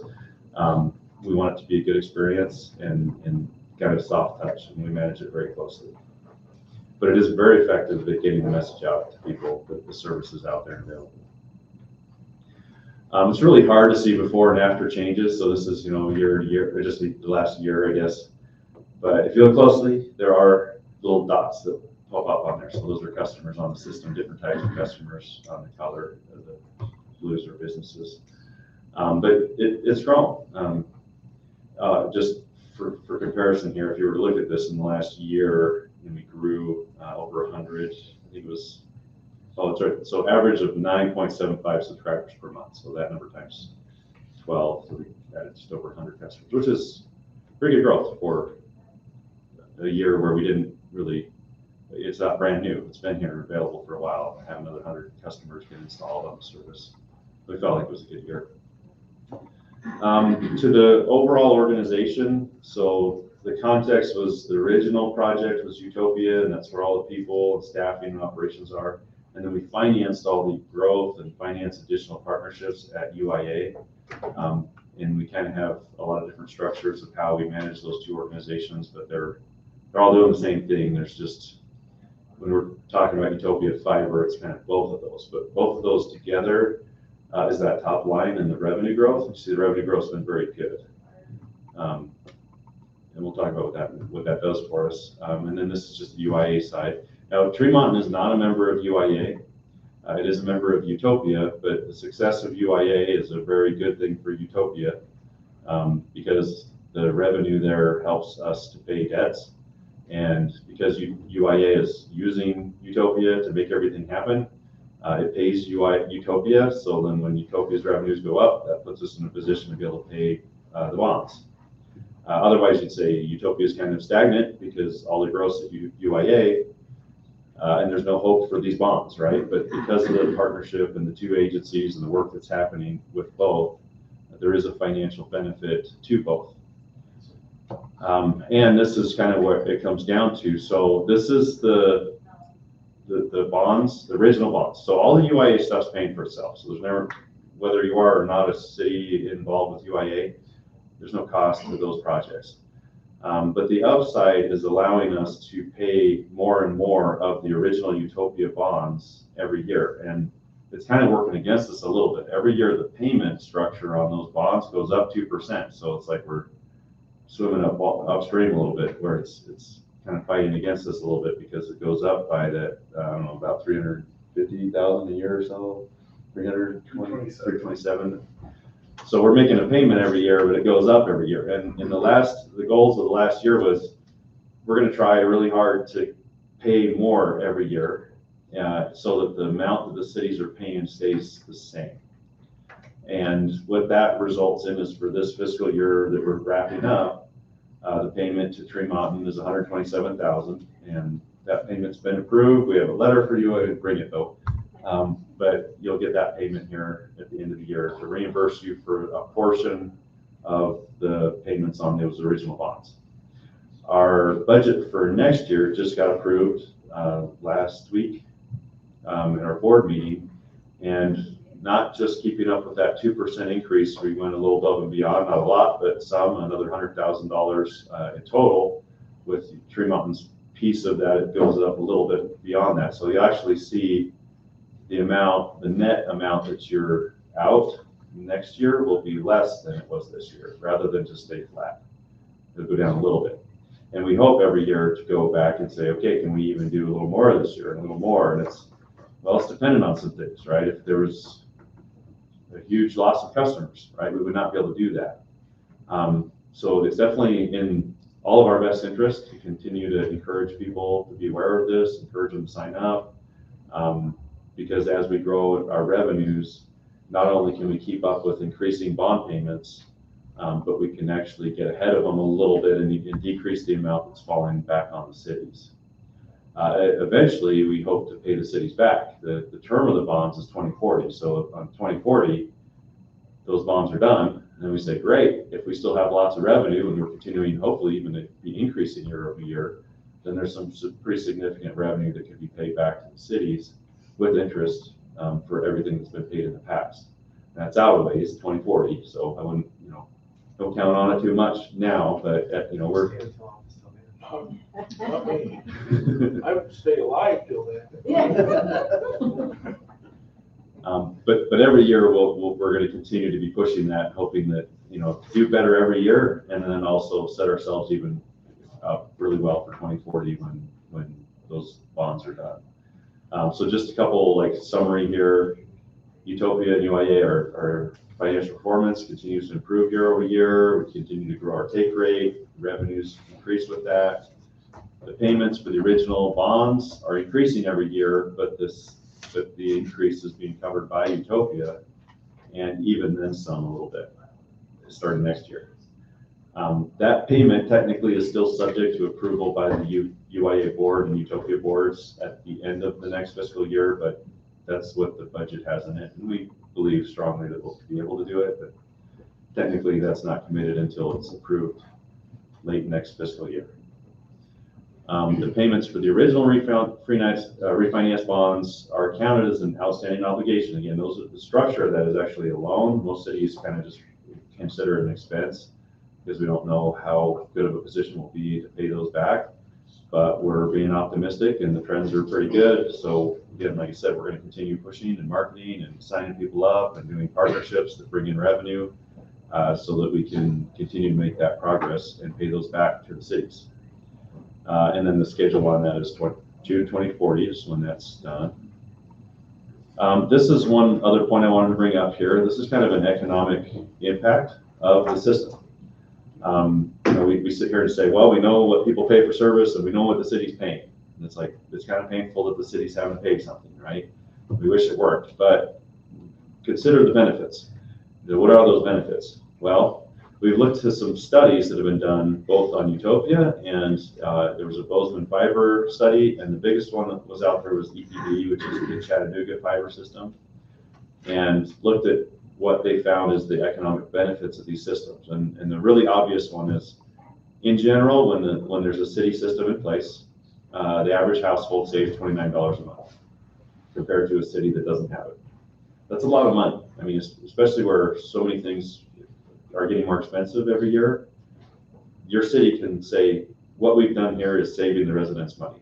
Now, it's costing the city some money, but the benefit, the financial benefit in the pocketbooks of the wallets of your residents is more significant than the expense of the city. So it's a pretty big deal.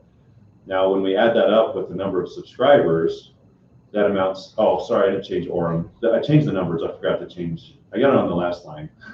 Sorry about that. This is Tree Mountain numbers, not Orem numbers. But if you were to add that, you've got 1,634 residential subscribers in Tree Mountain. And if you were to just multiply that by that savings times 12 months, that's over $500,000 a year you're saving your residences by having this. Now that's actually just the residents that have the service. Technically, the study says it's saving even the non-customers money because it's forcing the competitors to lower their rates as well. So there's actually more than that amount. It's probably more like $1 million if you use their numbers. But we're playing it conservative here, that we're saving your residents over $500,000 a year. Tremont businesses, again, sorry to update that, estimated it's about 100,000 or so a year. We have a bunch of business connections, obviously the schools. We consider anything that's not a home a business connection. So all of the other entities in the city benefiting from the system to the tune of about $100,000 a year. Across the entire Utopia member cities, that's estimated to be a $900 million economic benefit to the cities over a 10-year period. If you were to take Tremont and slice of that and say, well, what is it just to Tremont? And your benefit over a 10-year period would be about $40 million. Well, we're already well past 10 years. I mean, we started this, like we said, in 2004, but it wasn't built out in 2004. So I would count it more towards like 2009 till now. So you got like 17 years of benefit. We expect to have 20, 30, 50 years or more benefit. I mean, this fiber network is good for multiple generations. The technology has to be refreshed, and we're already on the 3rd generation of technology. Like when we started, it was like, aren't you excited about this 10 megabit service, right? And it was 100 meg, and it was gig, and now we have 10 gig. So it's the equipment's been upgraded and refreshed, but the fiber that's been put in, the very oldest fiber, is still good, and it's still good for 50 plus years. And there's no reason to think that it's not going to be relevant. Like every technology and everything, and every futurist looking at things is like, this is the future.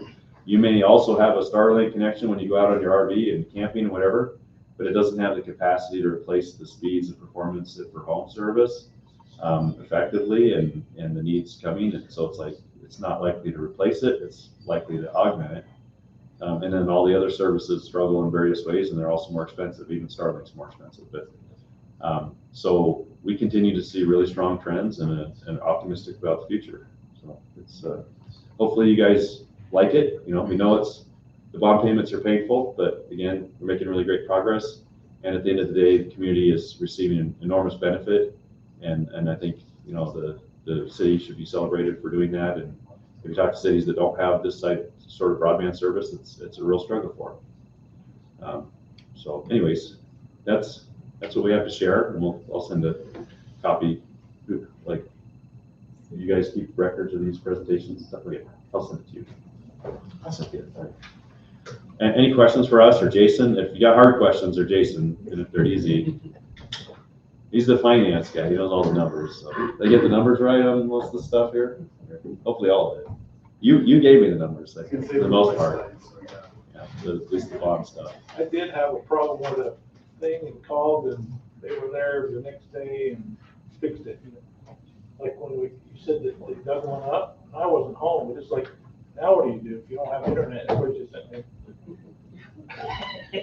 Yeah, they cut a line one night, and we didn't know what to do.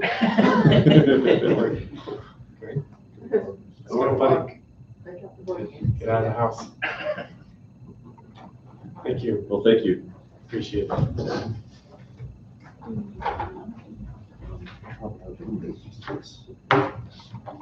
we'll go ahead and move on to the next portion, the public hearing. Consider amending the annual budget entitled the Tremont City Annual Implementation Budget 25-26.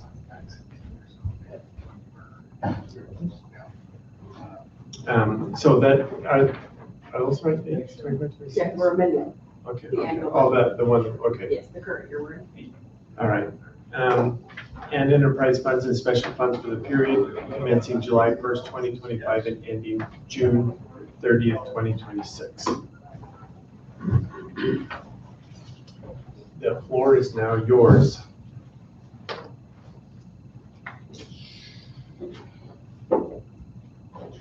For a motion to approve. No, it's public hearing. Okay, seeing no comments, we'll move on to the next public hearing. We'll close that. We don't need to have a vote on that, do we? Okay. To consider adopting the annual budget entitled the Tremont City Annual Implementation Budget 26-27, General Fund, Enterprise Funds, and Special Funds for the period commencing July 1st, 2026 and ending June 30th, 2027.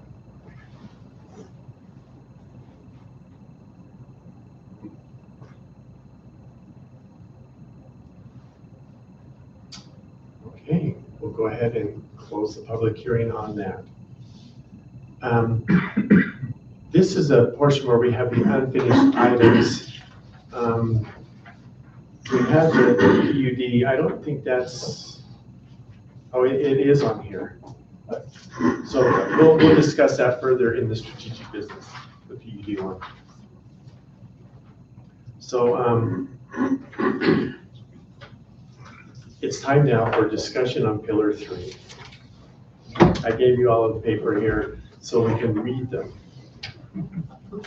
But this is on Pillar 3, strategic discussion on connecting to the peace and security.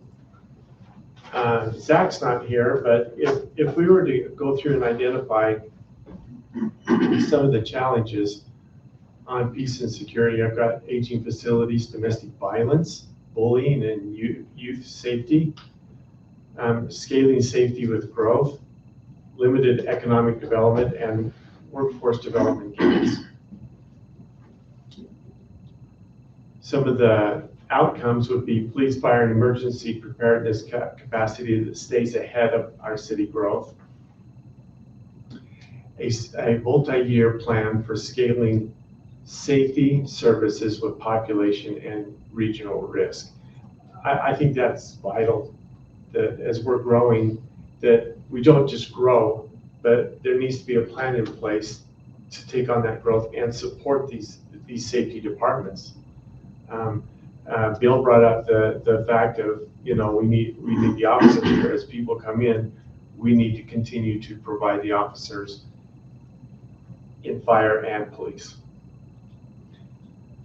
Peace at the neighborhood level with trust between residents and public safety. This is where other departments can come in with some of their community events and help us with that. Neighbors who know and care for neighbors, focus on that economic diversification. So what do you see as some of your challenges inside of public and safety, the connection to peace and security? Is this where I can chat about? So, surprise, I'm not gonna talk about public safety. It's your night. I know. So as we talked a lot about economic development and kind of where we want to move to as a city and kind of what the citizens want. And I think there's very much a desire for us to stay a rural community, but still have, the things that inevitably take us to other cities to shop, and do other things. And so how do we do that and still stay small? And Bo, jump in if I read this wrong. As we try and court those businesses and those companies that will bring in places that people will come to, spend their money, turn around, go home. There are a lot of things that go into that. The bigger, more serious companies that help in that, one of the first things that they do, and I'm learning a lot the last 6 months. One of the things that they look at is how the city cares for itself. They look at the parks, they look at the streets, they look at the infrastructure of the city. It's no surprise to anybody that City Hall, which isn't even named City Hall, the fire department and the police department, if you're wanting to come and invest millions, think about what those look like. Now, this is an AI generated image. Okay, I'm not very good at it, and so I think the closest one is City Hall. In my opinion, if we're gonna, what's the right word? Not lure, because that's something we're gonna patch more. Correct. Attract, entertain, thank you. These businesses, then we've got to look like we know what we're doing, that we have a serious, that it's a serious attraction. So in order to, just kind of ran some really general numbers. Talked to my sister, who is actually I don't know what it's an interior designer, but she also does, her husband's a contractor that does like specialty projects and homes and stuff like that. She does a lot with the exterior looks, and so I got some advice from her on consistencies. To make the 3 buildings look like they were intentional, right around ballpark, $275,000 for an exterior facelift. Does nothing for the interior, but from some of the people that are entertaining bringing those types of businesses here that I've talked to, the outside impression with an understanding that with the increased revenues, we hope to be in buildings that would actually pass an inspection. Now, my understanding is that Tremont City does not own a building that would currently pass inspection. That's a problem. Not one that we can deal with right now. But we've got it's kind of that analogy where you got to spend money to make money. You know, if we want to get to that point where we get those businesses in, you know, are we willing to put lipstick on a pig? And so that's kind of what I went into this looking like. I've got no bids, no anything. All I did was some very basic research and my attempt at giving AI some instruction, which they, you know, it's okay. But we could have Main Street Committee, Design Committee help out too, so it's all consistent with the Main Street project, just as an FYI. Oh, yeah. I do like what you've done, but well, just so that we're consistent across the board with what they plan on implementing downtown. And in talking to the police chief and fire chief about, you know, just kind of, you know, in general, not focusing on the interior, but on an exterior thing, you know, what types of things would you suggest could make it look like it was an intentional complex? Both chiefs told me that their belief is that, and I don't know how this falls with the ability to do it, that the employees at least in the police department and fire department would kind of donate time to make this happen. You know, I don't know if that presents a liability risk or if we can or anything like that, but that's kind of the thought. So that when these corporations are coming, they can at least see that we're calling City Hall. I don't even know what Civic Center is. Like, has it always been City Hall? Was City Hall somewhere else and this was a different building? Like, I don't know. Before all our time. Yeah, I mean, yeah. So that's my plug. Well, and you know, this brings up a good point. I mean, part of these discussions and these goals are, okay, we want to have a vibrant city that we can develop ourselves economically, and these kind of things would then come forth saying, this is something that we would like to do in the next period or so to help us get towards that goal. And I think I can't disagree with your logic. You know, we need to make it feel welcoming for others to come in. And there's other cultural things that I think need to change as well. And those, for example, I think we can work on a little bit more beautification in our city. Well, that falls under pillar one. But now all of a sudden, departments and that can start working towards, okay, what can we do to beautify this city? Because we've set these overarching strategies as a city council to help drive them and to have the citizens help us.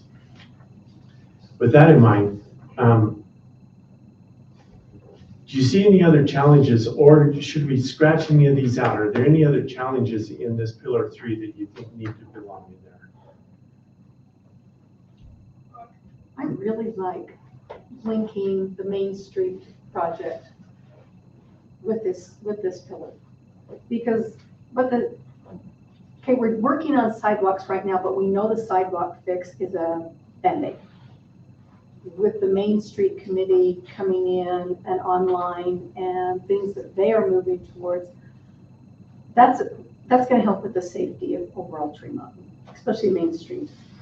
Another area with safety that I see, and I'd like to see a podcast done on this, and that is our children with electrical bikes and things like this.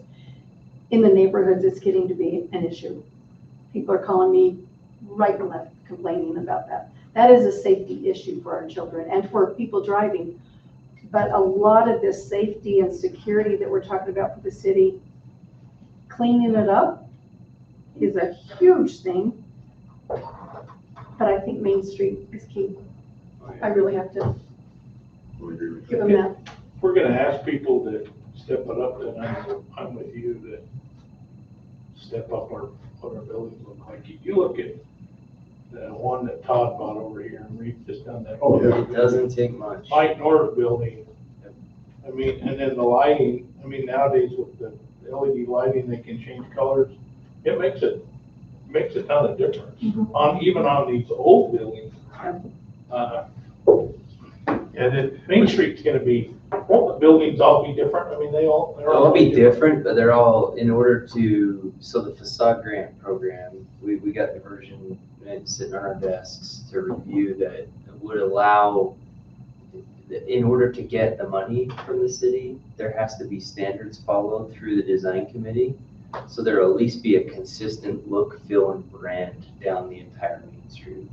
And that's gonna start very soon. We're gonna be actually doing real facades. Is that something that this could all tie into that same? That's what I'm saying. that we want It's to be right consistent. here, that, let's just build it all, under the same standards. Let's have the design committee themselves actually do it, and there's, the design committee's doing a good job, so let's keep it consistent. But, yeah. I like that. Another one that comes to mind on peace and security.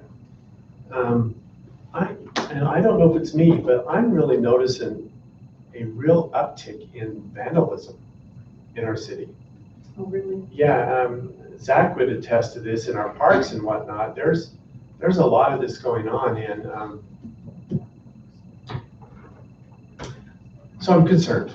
I'm concerned about that. I think there's a tie with that to also the feedback that came in on our surveys with the USU, the wellness survey, which was things for youth to do. Yeah. Right? Providing enough opportunities for youth was one of the highest and biggest concerns. And, so there is a lack of things for youth. And that I think that helps with vandalism, because if you're a teenager and you're bored, what do you end up doing? Well, there's another tie into that on the vandalism, and it's there are several studies on vandalism. We went through this in West Jordan, but when something's vandalized, the faster that you can get it covered, then it actually lowers. If vandalism happens and it stays, it gets added to at a much higher pace. And so, I mean, that's where it comes into, whether it's through to the courts with Restitution and stuff. working instead of paying fines, like some of that. that word zapped out of my head. But, you know, on a vandalism, you know, having some of that structured to where we can get it off. But there's also a tie with it. I mean, you look at the cities that put in the skate parks, and I remember the first time that West Jordan contemplated putting in a skate park, and I thought it was the dumbest idea and the biggest waste of time in concrete. And that's back when concrete was only $60 a yard. And but man, it actually decreased the juvenile crimes that we had going on in the city. And it's like, I mean, I couldn't ignore the data. Okay, we're good. So I don't know what that looks like as far as like outcomes might be some way providing more opportunities for youth to help combat that. And which pillar that would fall under. And one other concern with just challenges that I've been exposed to probably in my ecclesiastical duties was the Latino population that we have here in the city often feels segregated and profiled a little bit. And I think some of that's maybe manufactured, but there is a lot of reality to it. And the fear that a lot of them live in. I'm not saying that we as a city provide solutions around immigration solutions or any of that. But what I am saying is just, you know, I just want to shed light on the idea that there are a lot of people that live in massive fear every day of, you know, of that, of ICE or whatever it might be. But, you know, just wanted to share that, you know, human to human, I think that's something that I'd love to have compassion on and welcome. Was there a reason that we couldn't do like the event we did in the park and have it centered around different cultural events? I think there's a lot of our Latino population who thinks police force equals ICE. No, they do. Really? They really do. And so if you go to have a cultural event, a lot of them won't go because they'll think police are waiting there. Yeah. With ICE. And so that would be part of what we would need to dismantle, is that culture of feeling unsafe in our communities. And that's maybe getting them together with the police and getting them together with the city as a community. And we'd be doing ourselves an injustice if we didn't include that every culture has strengths and weaknesses. And some of the strengths of that culture are something that I get emotional about. Yeah, and I get that, but I also. The family. There's still laws, though. Yeah, no, you're right. I do not That's want why. to. So, I mean, That's why. I don't want breaking the this law, as they're a breaking the law. sanctuary city or anything like that. Understood. We're not gonna take that or support ICE. I've got a lot of really good close friends that work for ICE that are being dispatched to these cities where they're being abused. And I won't. That's why I'm highlighting how can we do both. Well, and we provide a safe place. And it's got to be a two-way street, though. Yeah. I mean, it's got to be a two-way street where it's got to be. If somebody's feeling that way, it's, you know, I could go off on a whole tangent on that. I agree. You know, It's the thing we complex. had at Schuman Park, we did, but the library did, kickoff. That's one thing the parents talked about, was the interaction with the police department, with the public, and how well they liked that, and how their children felt like the police were a friend and not a foe. And I thought that in itself, what the library did, I thought spoke volumes for the police department. I think the police that are in the schools help do a ton for that. Oh, yeah. I do too. Because them guys build a pretty good connections, even to the bad answers or the ones that don't think they're bad answers. They're watched, and I think they respect them. I think. There's a gentleman that I follow on leadership podcasts and things. He was hired by the FBI because he was having such incredible success, and he was having gang members over for dinner. Then he'd go right to the leader and welcome him up in his home for dinner. And I'm not saying that's right or wrong as a strategy, but I just believe in that concept of the more we can be with our people, the better off we're going to be. So.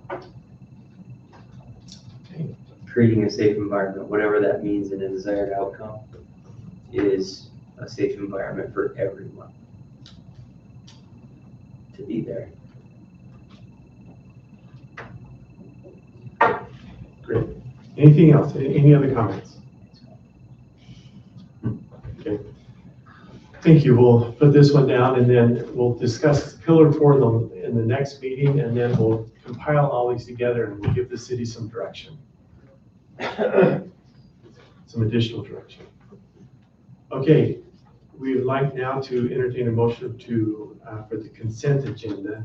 Any council member may request an item be removed for separate discussion if you wish to have it removed. We will be approving the minutes for June 2nd, 2026. Approval of resolutions, and I'll just read the numbers: 2634 utility write-offs, 2635 ambulance write-offs, 2638 accepting the certificate tax rate, resolution 2639 amending fees and fines schedule, 2640 disposal of property, 2641 compensation and classification plan, 2642 amending section 18 of the personal policy and procedures, and resolution 2643 amending section 16 of personal policies and procedures. I'll make a motion to approve. Okay, we have a motion by Councilman Jex. Second. A second by Councilman Westergaard. Roll call, please. Councilmember Lewis, Yes. Councilmember Jex, Yes. Councilmember Volka, Yes. Councilmember Westergaard. Yes. Passes. Okay, now we're going to go into strategic business, and this is where this tool is going to really come in handy. We're going to start off with discussion and consideration of adopting the April and May 2026 financial statements and warrant registers. We've decided to move this to the discussion so public can come up and ask questions if they would like to. Each individual has up to 3 minutes to come up and give comments, and we can also have any point of discussion during that time. So we'll go ahead and open up strategic business letter A for public comment.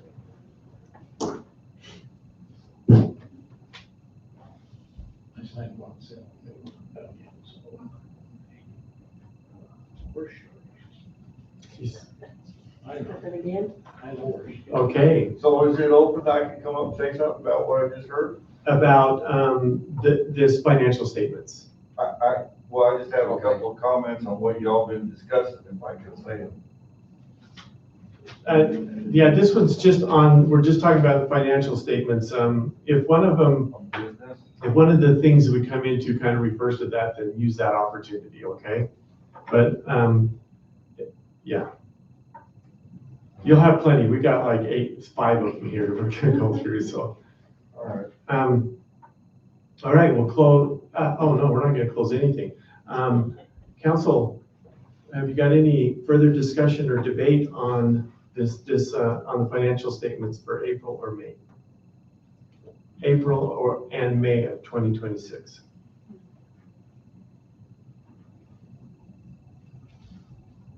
And if not, I would entertain a motion. Make a motion that we adopt April and May financial statements for 2026. Okay. And the warrant register. I'll second that. Okay, we have a motion by Councilman Lewis and a second by Councilwoman Volkett.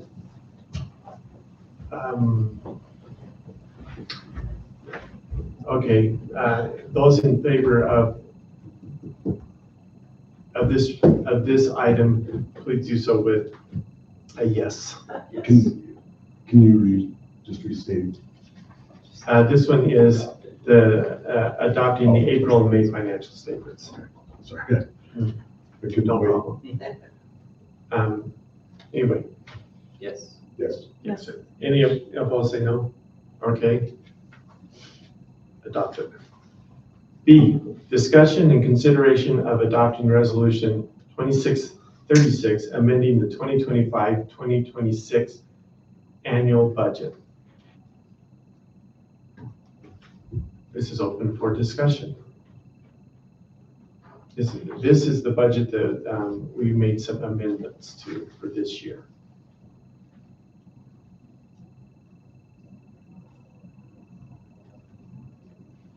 Okay. Council, do we have any discussion, any further discussion on this? No.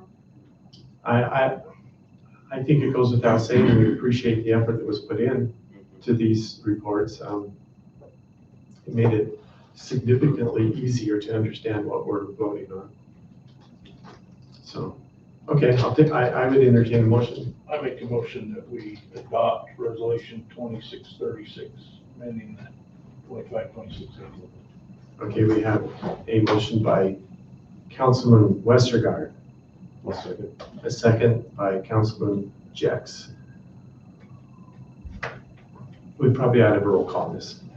Councilmember Lewis, Yes. Councilmember Jex, Yes. Councilmember Boca. Yes. Councilmember Westergaard. Yes. All in favor? Okay, the next one is discussion and consideration of adopting resolution number 2637, adopting the 2026-27 annual budget. And just, remember too, we have Jamie here, and if you have any questions, this is the time. We can ask any of those questions, but we'll open it up to the public right now. Well, actually, do you have any questions for Jamie before we have the public? Okay, then we'll open it up to the public. Thank you for the format and delivery this year. That was great. Nice. And just gonna get stronger with the capital. It's awesome. So this is just for comments over this specific piece? Yeah, over adopting this budget. I haven't seen the budget. Yeah, we talked about it for quite a while Yeah, today. well, I mean, is this in reference to Main Street? And what you were talking there? As far as budgetary? Could be part of the budget. I just had a couple comments on Main Street. Come on up. We're open. Say what's on my mind. You've been, well, yeah. No, Within reason. Within reason, yeah. Okay. We love to see you. At the end of your comments, back to money, right? I'm gonna go back to, Bernie Texas comments on lipstick on a pig.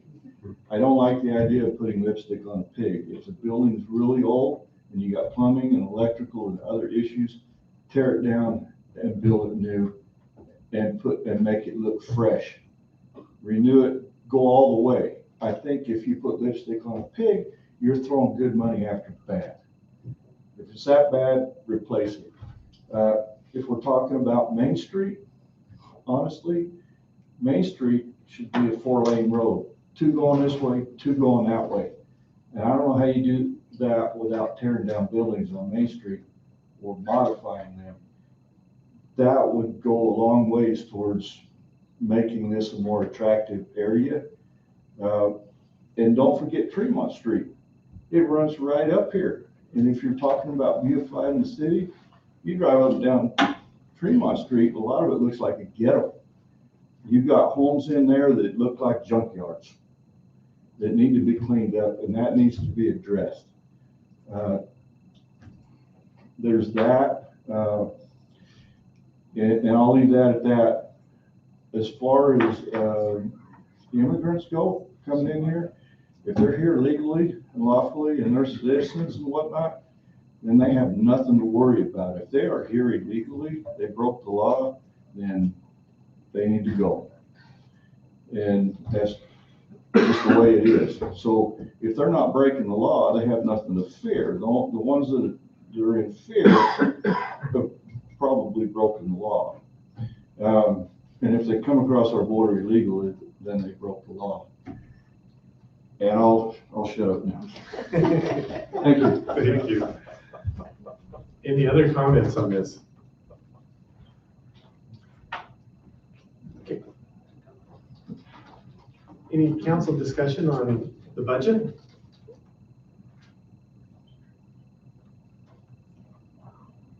No, I thought Jamie did a really good job. We upped our game with everybody that we fired and even the ones we haven't hired, just by spreading the, chain of, what is it called? IC stuff. Chain of command or. Yeah, distributing it out better. Span of control. There you go, yeah. And it's, I mean, we obviously got top-notch people, but the span of control is making everything a little more cohesive. A lot, in all of it, the whole city. I mean, with Carl's group, everybody's group. So.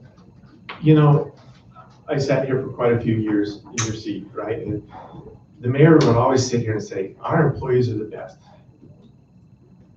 And he's right. You know, I mean, they're amazing, and I get to see it a lot more than I've gotten to in the past, and so I do appreciate what you guys do. I saw the same thing that Bill would say every time. Yeah. I don't want to be Bill, but I know. It's legit. Yeah. Yeah. You know, and it probably wasn't with Bill because everybody believes, no, everybody's fine. But just the key spots that made it so everybody can focus on other things and make it all good. So I appreciate it. We're complimenting you guys. Thank you. We were listening in there until we went in the hall. We just missed the compliment. We listened to everything. Yeah. I'm glad you came in. With that in mind, I'll entertain a motion. I'll make a motion. Okay. Second. Okay, we have a motion to adopt resolution 2637, the annual budget for 26-27 by Councilman Jacks and a second by Councilman Lewis. Roll call. Councilmember Lewis, Yes. Councilmember Jess, Yes. Councilmember Boca, Yes. Councilmember Westergaard. Yes. Motion passes unanimously. Okay, next is adopting ordinance number 2604, amending chapter 3-500. Remind me. This is just changing our start time to remove the start time for city council from our. Oh, that's right. Okay. Yeah, that's so we can have our meetings at 5 o'clock, you guys. And thank you for being in support of this. But I think we're getting some great things done earlier. Does any public want to come up and say something about our start times? No. I'll say that you want to start the meeting at 5 o'clock, you say? We used to start them at 6, or it was in our policy. We took the policy or the ordinance out so that we can start it at 5.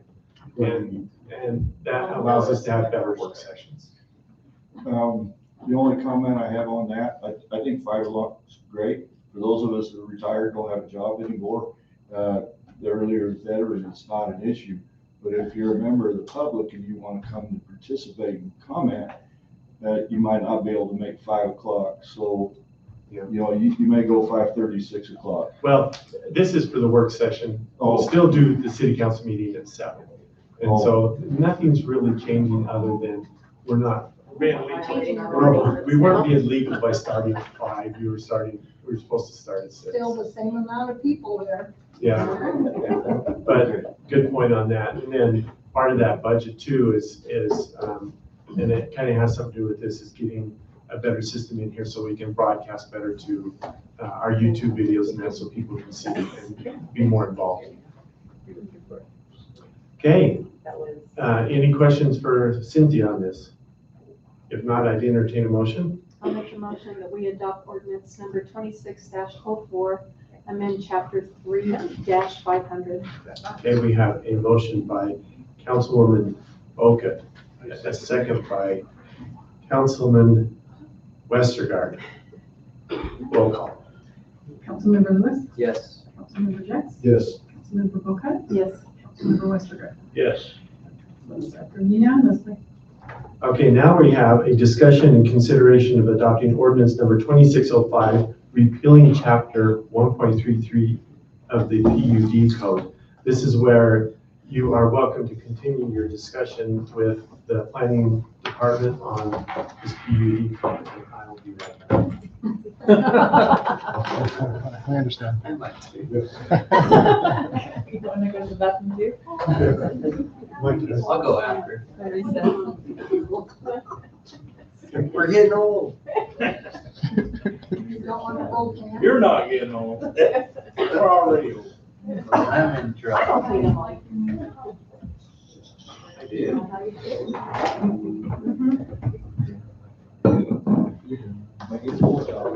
So we doing this, are we, To move forward or wait for?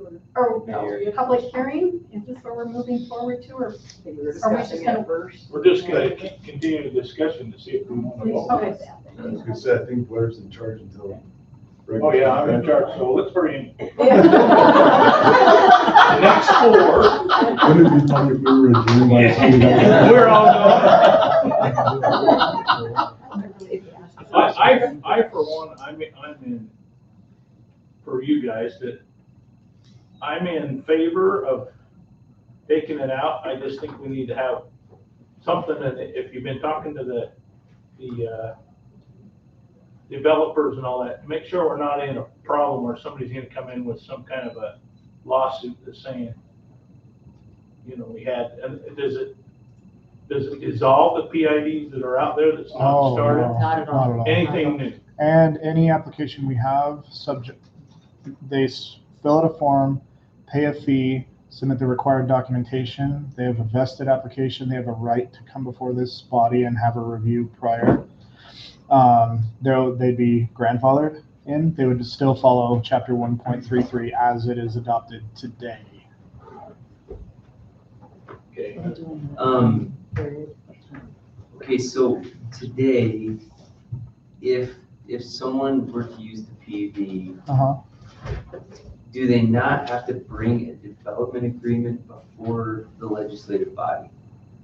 Under chapter 1.33, yes. Yes, they do. So it is still a legislative issue? Yes. Okay. So I guess that's what I'm trying to figure out is, do we need to rush to repeal the entire thing if we could just make adjustments to it? If they still have to bring a development agreement to the body, the legislative body? The development agreement requirement would persist, as was stated in the work session. The PUD tool does have some issues where, again, it purports that an applicant could submit a preliminary plat, take it to the DRC and get bonus density. That is a tool that should go away immediately.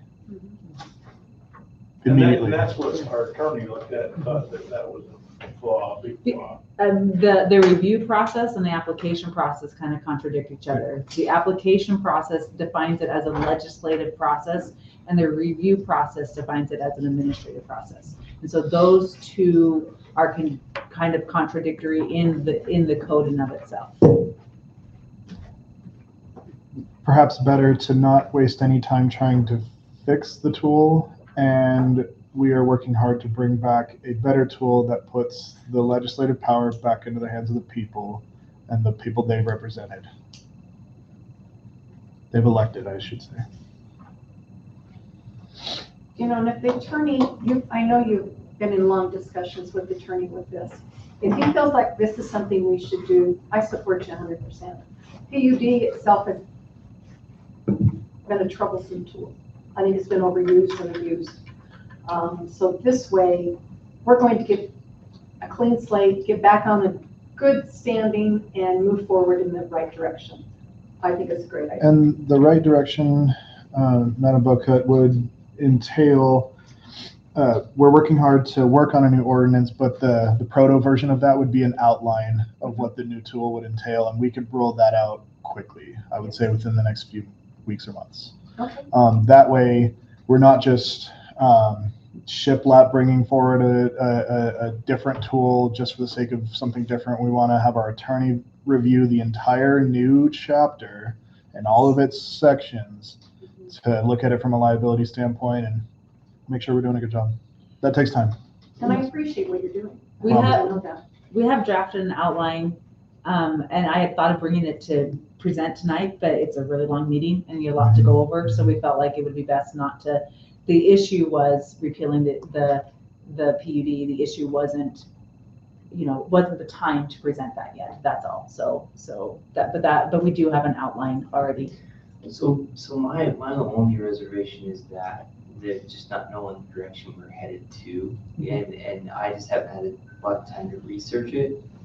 right? So just with the information I have, I love the concept. I super support it, but I would almost be inclined to table how we can see that personally. But if you guys are comfortable moving forward, I'm not far away from it. And I love the direction of, the intention of why we're heading where we're headed. If you don't mind me sharing So- my opinion on this. Would love it, yeah. Sitting in city council, we had several subdivisions that came before us. And they were presented at a certain density, okay? And we debated with the city we talked, we went through everything we needed to, and we decided, okay, let's move forward with this. After that, the PUD was applied and density was added, and now all of a sudden they're coming back expecting this density to be given to them. But with the We development never applied agreement, it. right, that we have to. Correct, but the problem is on the DRC, they can start to let them use this density. We need to come in right from the beginning as a legislative body and say, here's the density you can use, now you can move forward from there on. And then we're not hit with any surprises.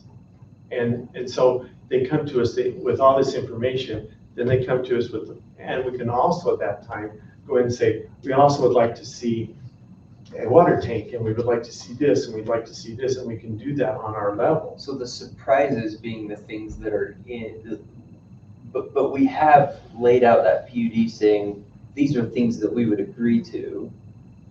We would give you density if, and that's what you guys are saying, I don't like the things that we put in the PUD. I don't like the power that was given to the DRC to make those decisions. Yeah, big loophole in my. Think about what happened just a couple of months ago, right?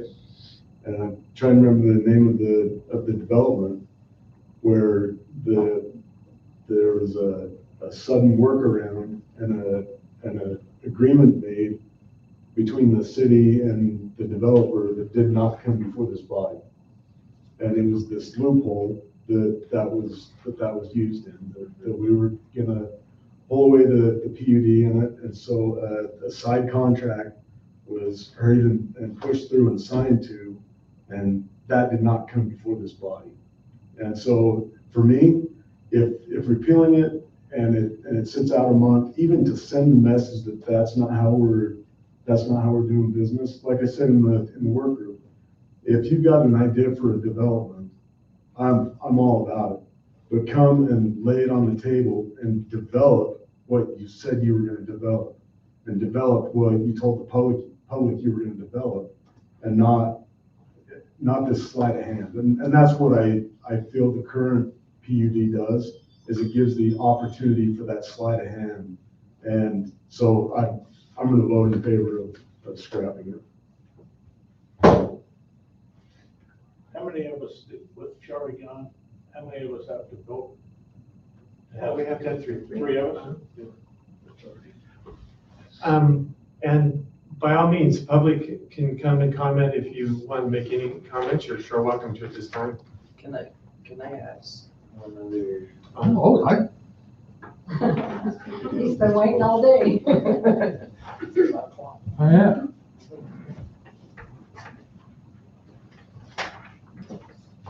Mayor and City Council, if I could preface the public comment really quickly. Mhm. There was a survey from the NPI that made its way as an exhibit into your staff reports. That was in preparation for the Planning Commission meeting. What you have before you right now, and what this gentleman is going to clarify on, is that this is another round of survey. Okay. Well, my name is Lane Wilding. I'm part of the NPI, and I'm trying to do the due diligence here. You've asked us to provide you with comments relative to things that are important to the NPI. This happens to be one of the items that is that the residents are very passionate about. And so we put a survey together and sent it out to the Tremont West NPI. I have 75 people that are part of this distribution list that I sent this survey to. I had 15 respond. A week ago when we did this, showed this data to the Planning Commission, we only had 5 people respond, so we had 10 additional responses. And I want to share with you what we learned. Now, my understanding relative to the MPI and what the process is that you guys are looking for us to do this. And you're looking for us to provide input. So you're going to get input from this source, from the city, which came to you. We're adding to that based off of what we got additional data. So we're trying to keep you up to speed with what we know. So based off of this, I had one person who said no, they're not in favor of making the change. 14% of the people, or 14 people said yes. Is that a good representation of the group? I don't know. When I send out the survey, I do not ask for them to put their emails, or it does not respond with the email. So these are totally anonymous to me. I have no idea who's responded or so on. I don't want to have and judge anybody in my group in this area. I want it to be totally anonymous, and they can state their opinion, whatever it is, and I have no idea who it is, and that way I can't prejudge them and treat them differently as an individual, as my neighbor.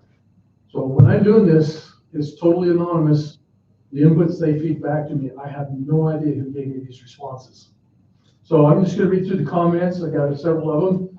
One is I'm of the opinion that Tremont should be allowing developers to build to the zoning of the master plan.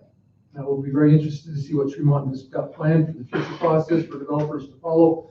I would hope that we, the residents, will get to have some input into the future process.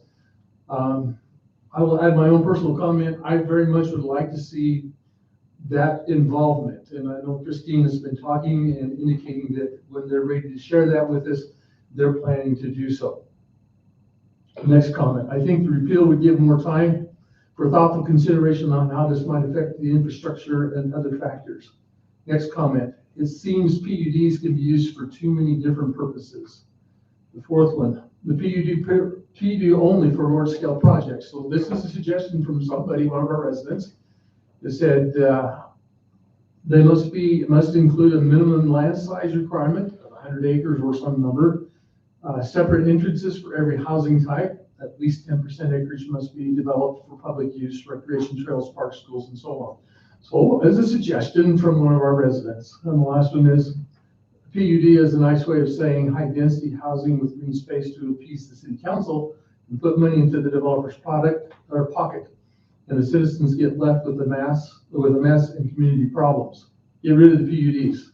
Let's ask what really does it fit for the development and add true value to our community. So again, the idea here is to provide feedback. This is the feedback that I have received, and I wanted to clarify that. Now, I had one other question or comment, and that is representing the MPI. If I had a separate and wanted to give separate comments, my own personal ones, would I get another 3 minutes?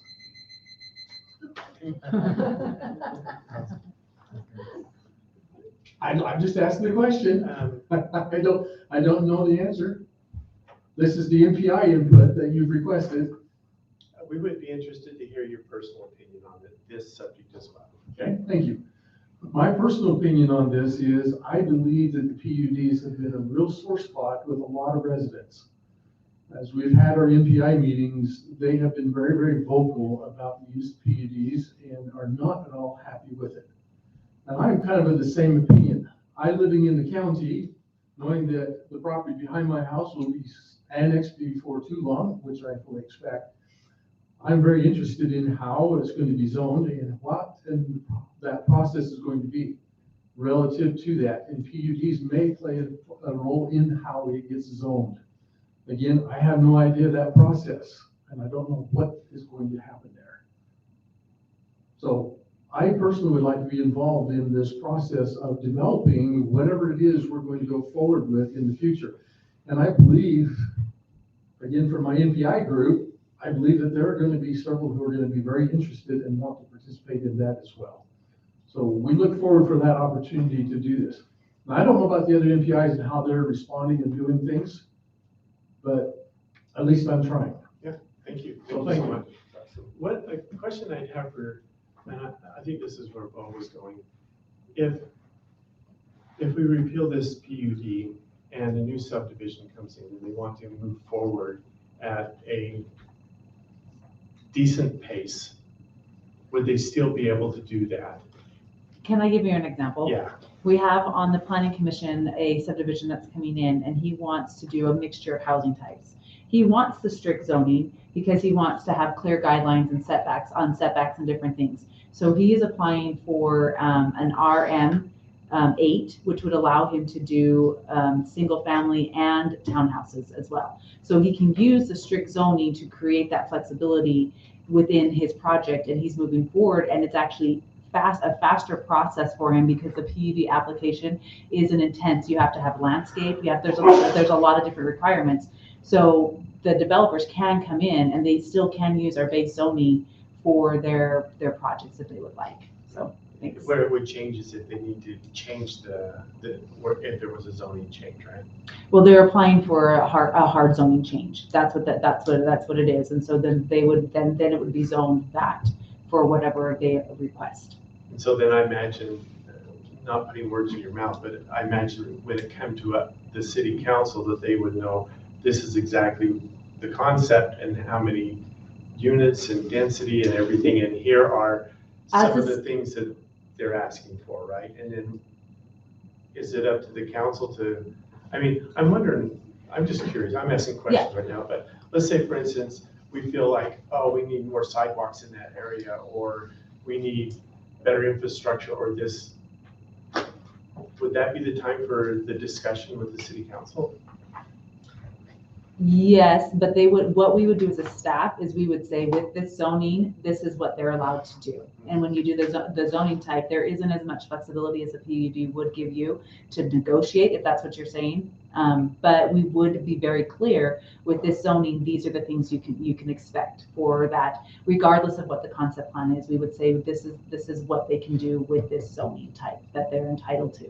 And then it would be up to you as a council to decide if that fits the general land use plan, if that fits the area, and we would hope to represent that in our staff report as well. And then there would be there would be a development agreement that the final say all that, okay, yes, we'll move forward with this, or we won't, or we'll negotiate it, right? Reviewed by the county attorney, yes. Yeah. City attorney. Appreciate that. I think one of my biggest concerns is just in general, the understanding of what the role of a PUD is, right? You guys wouldn't have voted PUD in and adopted it as a council if it wasn't doing something to benefit the city. And that's what I'm trying to be cautious of. When I see comments like this, and I appreciate whoever put it on here, because in some ways I do agree with it. It's a nice way of saying high density housing with green space to appease the city council. I think that's just a general misunderstanding of what a PUD does. What a PUD is trying to do, and I think the intention of originally, I wasn't in the meetings, is the city has limited resources. We have to put in parks. We have limited budget. And so it's a formal way of negotiation with the developer. If they have a right to a property, they can do whatever as long as they're within that, they can do that, they can develop. What we're saying back to them is, you campaigned a lot on this, that we need to get out of developers. A PUD actually isn't handing them more. It's actually us as a city formalizing what we get in return in a structured way. So what a PUD that as we have it might not be, we might not like the density clauses, we might not like some of the things that are in the PUD. And I think that's at the root cause of what we're struggling with, is the actual technicalities of the PUD itself, not the general idea of it, because the alternative option is to do individual overlays like we did at River's Edge, where individually with that developer, we said, okay, park and this and that, and then we voted on that. Where a PUD still has to have a development agreement that comes in to back up what we're voting on, or it checks the boxes. So, I mean, what I'm hearing everybody say is that the PUD itself has flaws. Not that the entire thing is garbage, although that's what we're voting on. More the way it's wrote, it 100 is Yeah, itself. Correct. here's where I'm at, and it's kind of that. So all I'm saying is I would rather us go fix the specific ones rather than repeal the entire thing. But here's But I'm not against, the direction we're heading, and I hear what's being said about the PUD. But if we can it's come flawed. up with a better process, Yeah. I Sure. think that's what we need to move towards, because the PUD has been flawed. I mean, it's been abused, it's been flawed. If they, and I know they've come up with some ideas for a better process, love 'em. I think we need to explore that rather than staying back here in the mud. And especially if the city attorney is saying, I take his advice. And here's where I look at it, is that it's kind of that analogy of potter's clay, right? At some point, you just have to scrap the mud down and rebuild it, rather than trying to dig through it. I don't know where these individual loopholes that have caused us so many problems in the city, I don't know where each one of them lie. And so, for me, that's why it's not that I hate the idea of it or that the prior councils did something wrong by instituting it. There were several flaws found in it, and the implementation of it is what really has me upset, to be quite honest with you, was that it was those loopholes were found, and rather than pointed out and saying, hey, you know what, this is presenting a problem, it had, whether intentional or not, it had the appearance of being exploited and to the detriment of the city as a whole. Well, they actually repealed the PUD, right? So they Well, on the actually, one, they on decided the not one. to use the PUD because it was gonna create more complexity for them. Well, that's just. What On the one that he's referring to. I'm not sure What's what that you're talking one? about. When was that ordinance? The one that was. The PUD, when? Which PUD are you That talking about? happened We here. have never had a complete application for a PUD overlay Right. submitted. So I'm not sure which one you're referencing that retracted, because we've not had It would've one been- The one retracted. over by, River Valley. River Valley. River Valley, I think it was. He was going through the PUD, then he pulled it at the he end. pulled it at the end. With the side agreement. That's why I'm saying, they've got some momentum going. Do we expect a development to come in the next 30 days that we couldn't work around as a legislative body if it takes individually producing that?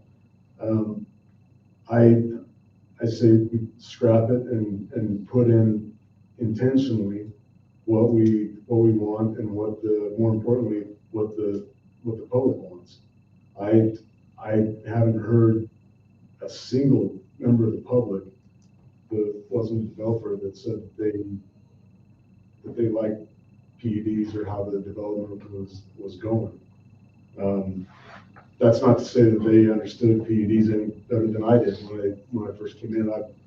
I'm still learning on it, but I think we got a clear showing that the expectation is that what was in place before is not what we want or should be using.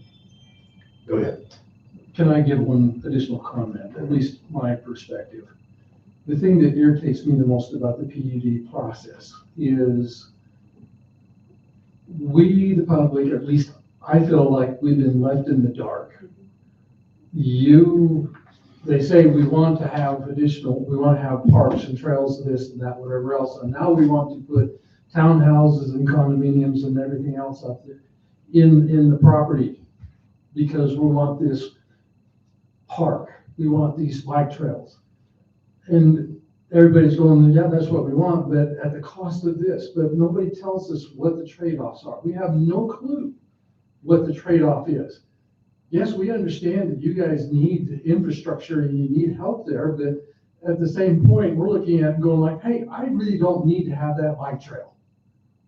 I prefer to have the lower density. I really don't need to have that park. I would prefer to have lower density. But yet, that trade-off is never really discussed. It is, here's what's going to happen, this zone for this density, we all agreed to it, it's in the master plan. And now we have the PUD that comes in and says, now we're gonna give, now we're gonna do this, we're gonna do this, we're gonna do this, and by the way, now we're gonna scrunch all the houses together and make a high density. And there's no discussion and no education as to what the give and take is and what, if the majority of the people say, yeah, we want to have the park, great. If the majority of the people say, no, we don't want the park, scrap the high density. And that's why I think just on the optics of it, the optics of the PUD and how it was, just the optics alone, I think provide the basis for scrapping it and rebuilding it. Wait a minute, but I say this, to me, is the PUD process has been a total blindside from what I have experienced, because this is own this, and now we get a total blindside by saying, oh, we're gonna put green space, we're gonna do this, we're gonna put water towers, and now we're gonna have all this high density housing as a result. And I'm going like, wait just a minute here, how did we get to that spot? How did we agree to that? Who talked to us?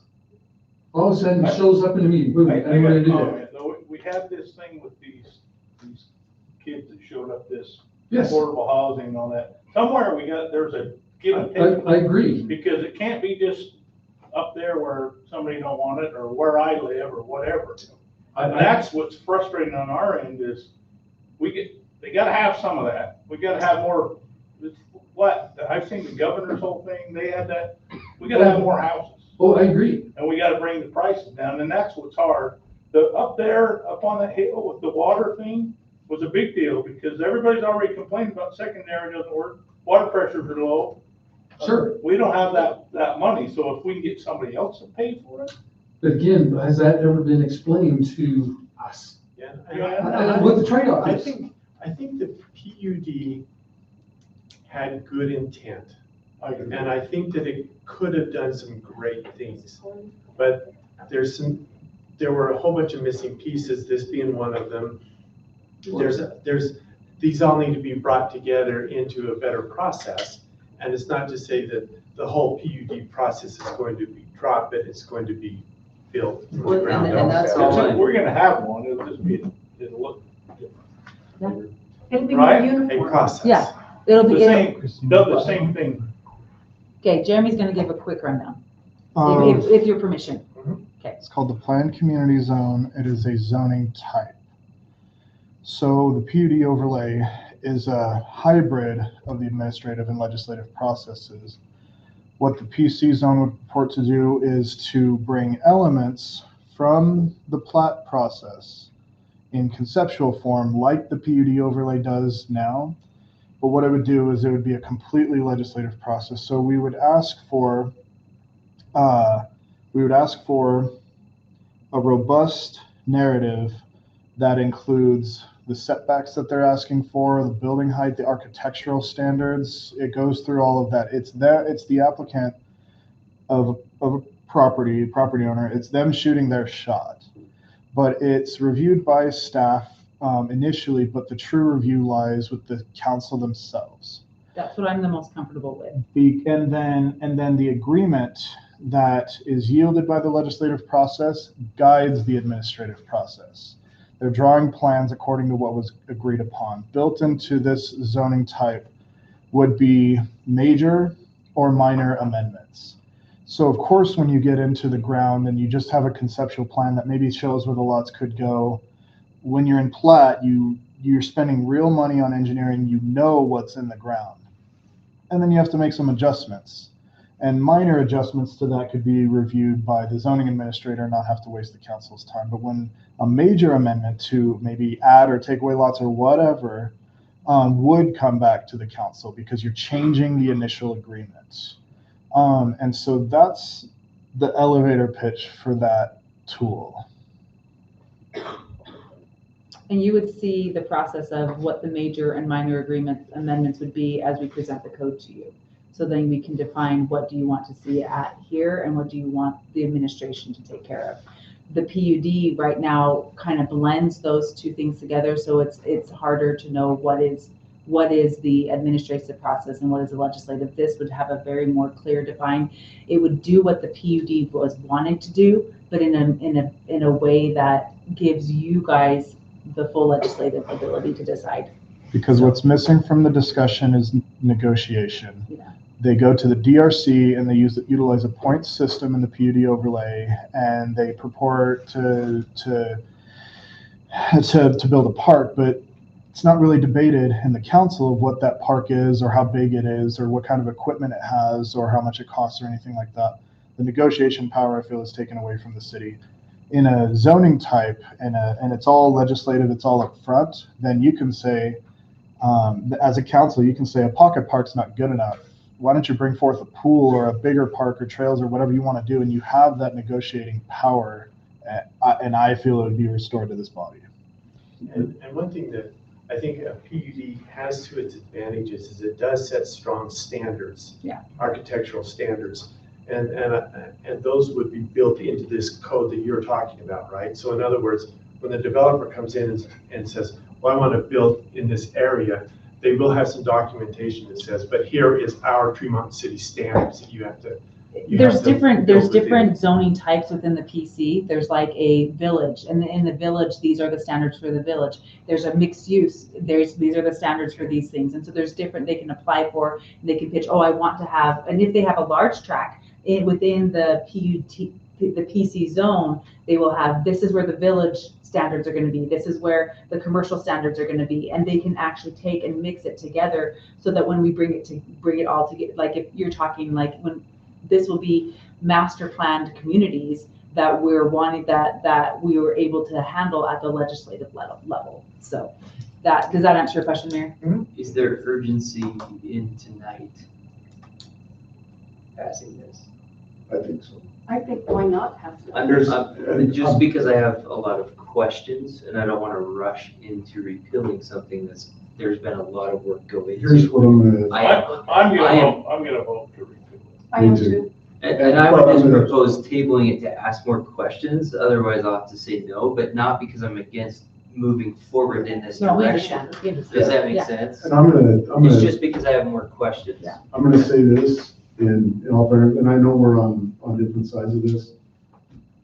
I am gonna vote to repeal it, but I would ask that the urgency continue in getting something in place that we not waste any time and that any concerns or things that we want to see in it, that we communicate that to them in the building of this so we can get it back online in the way that I think it was originally intended. So, Ben Greener, I just had a couple of comments. I just wanted to express my appreciation to the MPI. I think that's really helped bring to light what's going on in the city and give people more empowerment, more understanding of what's coming up, what we should be doing. And your staff has been fabulous. I don't think you've had a better staff planning ever that I've known of it. And but I was on a commission before with you, and I think you should take a recommendation. I think you should take the recommendation of the planning commission. They recommended that table this thing. I've got faith that they'll come up with something better. I know they will. And, I mean, you guys had the same debate we had. But my opinion too is it's just not working. It might have had a good vision. It's not what we had when I was on there. It formed after that. It took me a bit to catch up with it, but I don't think it works at all. I think you have to throw the trash can and get something better.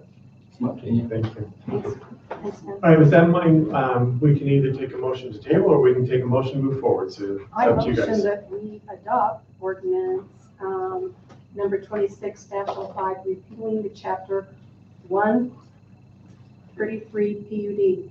I'll second that. We have a motion by Councilwoman Bogut and a second by Councilman Jex. Roll call, please. Councilmember Lewis. Again, no, only because I have a lot of questions, would love to have tabled it. But I love the direction and keep going, and I trust you guys. I really do. It's just without being able to answer some of the core questions that I have, I can't say yes. So. Councilmember Jex. Yes. Councilmember Boca. Yes. Councilmember Westergaard. Yes.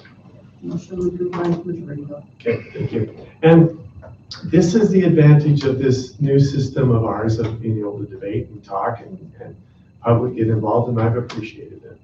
It's been wonderful. Thank you, Jeremy and Christie, for your hard work. Yeah, comment on this? And NPI.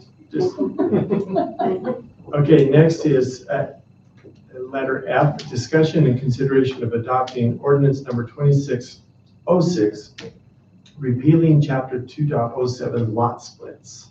Did you guys have any more questions for this fine team on lot splits? And this is the one that we want to go to what the state regulation is. Yes. I don't have any more.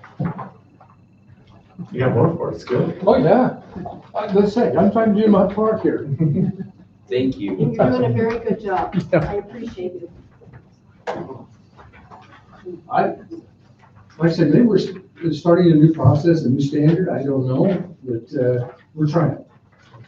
Tremont and West NPI, again, then we thought this was one of the things that we wanted to have the survey on, and so got the response here. I have 8 people that said, yeah, we agree, 2 people that said no, and 5 people were undecided. And most of the reason people are undecided is because we don't understand. And I think one thing that would be helpful in the future on things like this is to put in why we're doing this and why we're making this change. But the comments are, there is no explanation why Tremont wants to delete this section of the code. Is that duplicate somewhere else in the code? We don't know. It was not explained clearly in the paperwork that was sent to us. Can you split your own lot and still be within the zoning requirements of that lot? I believe you should be able to do that. And the last one is, what would be the procedure if an owner wanted to split their own lot with this chapter being removed? Again, showing lack of understanding and having additional details with the information that was sent to us probably be helpful. I don't have personally other comments on this one, so thank you. Mayor, can I address? Yeah. We do have a staff report, and that was not sent to them in a timely manner. And in the future, they will get the staff report so they understand why. The NPI? Yes, yeah. So that information will be getting out so that they understand these processes better. The staff report being a document that contains staff's findings, contains exhibits of what's being shown and different things like that. There's just different beats that it hits. So a document that would have addressed the concerns. Yeah, and the only documentation that they had was a public notice, and there wasn't a lot of information on the public notice. So that is our oversight. Well, and one thing that I'm noticing, like Jamie, you put yours together in the staff report, and you're doing the same. And I love the pattern. The information is wonderful, and I know we talked in those staff reports as we move forward with subdivisions and we move forward with all this are going to be pretty intense, and there's going to be a lot of information for you to read, but you should be coming very well prepared. Well, on that last, the PUD discussion, normally I would have come more prepared. I was the youth camp with no cell service. I just didn't have time to come ask you the questions prior. This would be Normally I the call you first first. city council meeting with staff reports in a long Really time. is. May I make a clarifying statement? With the coming time, we had a fast turnover. Like we had the planning commission, and then the next day we got the staff reports. In the future, when there's bigger issues, it won't be coming. We will need more time for the staff report, so there will be more time from the time it's planning commission to you, because it won't be to the very next week. It'll be to the next. It will be bumped out to the next council meeting. If that makes sense. Piggyback off that, you have a summary from the planning commission built into the staff report that can only happen after the planning commission meeting, and then you have 6 days. That's your deadline, is 6 days. Yeah. So we will hopefully get you more time, so that if you're have no cell phone service, you still have. Yeah, and I do appreciate the fact that you send those out well.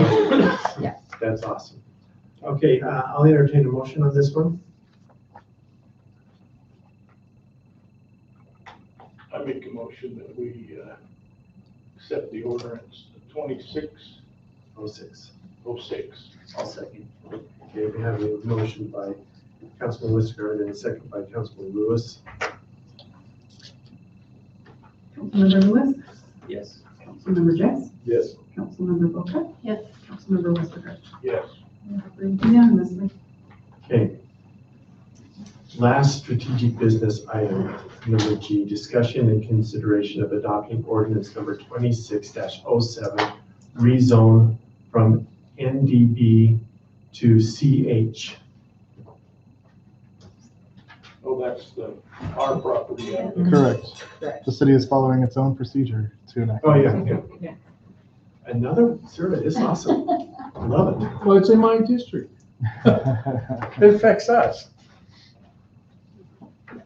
Oh, it does. It does. Tremont and West survey results, for the property that you want to change the zoning on. Again, 15 people responded, 10 said yes, 5 were undecided, again, not knowing the process. We had nobody that said not to do it. Comments are, one, I agree that Tremont really needs to have more retail businesses that will be able to support the projected growth over the next few years, which is going to be great.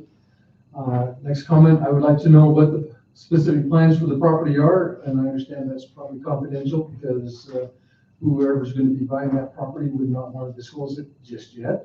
Who's the purchaser? Would the developers be slapping down more townhomes that would eventually turn into slums? The answer is no to that question. Or would they be developing something more productive and beneficial for the people of our community with the business, the retail business?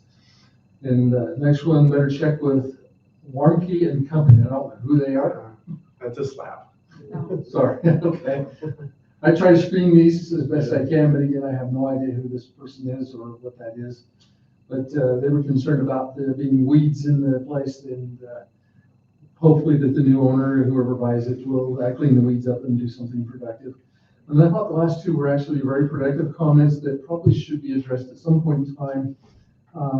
There is going to be increased traffic on that road, and if you ever get off of 2000 onto Main Street, that sometimes gets to be a real challenge, especially if you're making a left-hand turn on that road. And so that maybe looking at putting a light or something there, that could be a real concern as we go forward and we get more businesses built into that area. And that's a UDOT.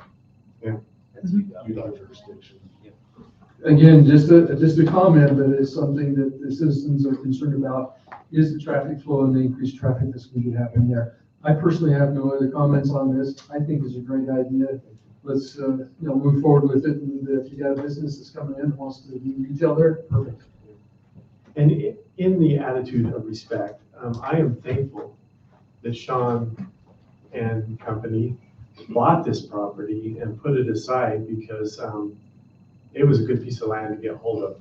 And so I'm glad that they did that and said now afforded us the opportunity to do what we want to do with it. And so I'm kind of excited about that. And it will bring a benefit to the city for sure.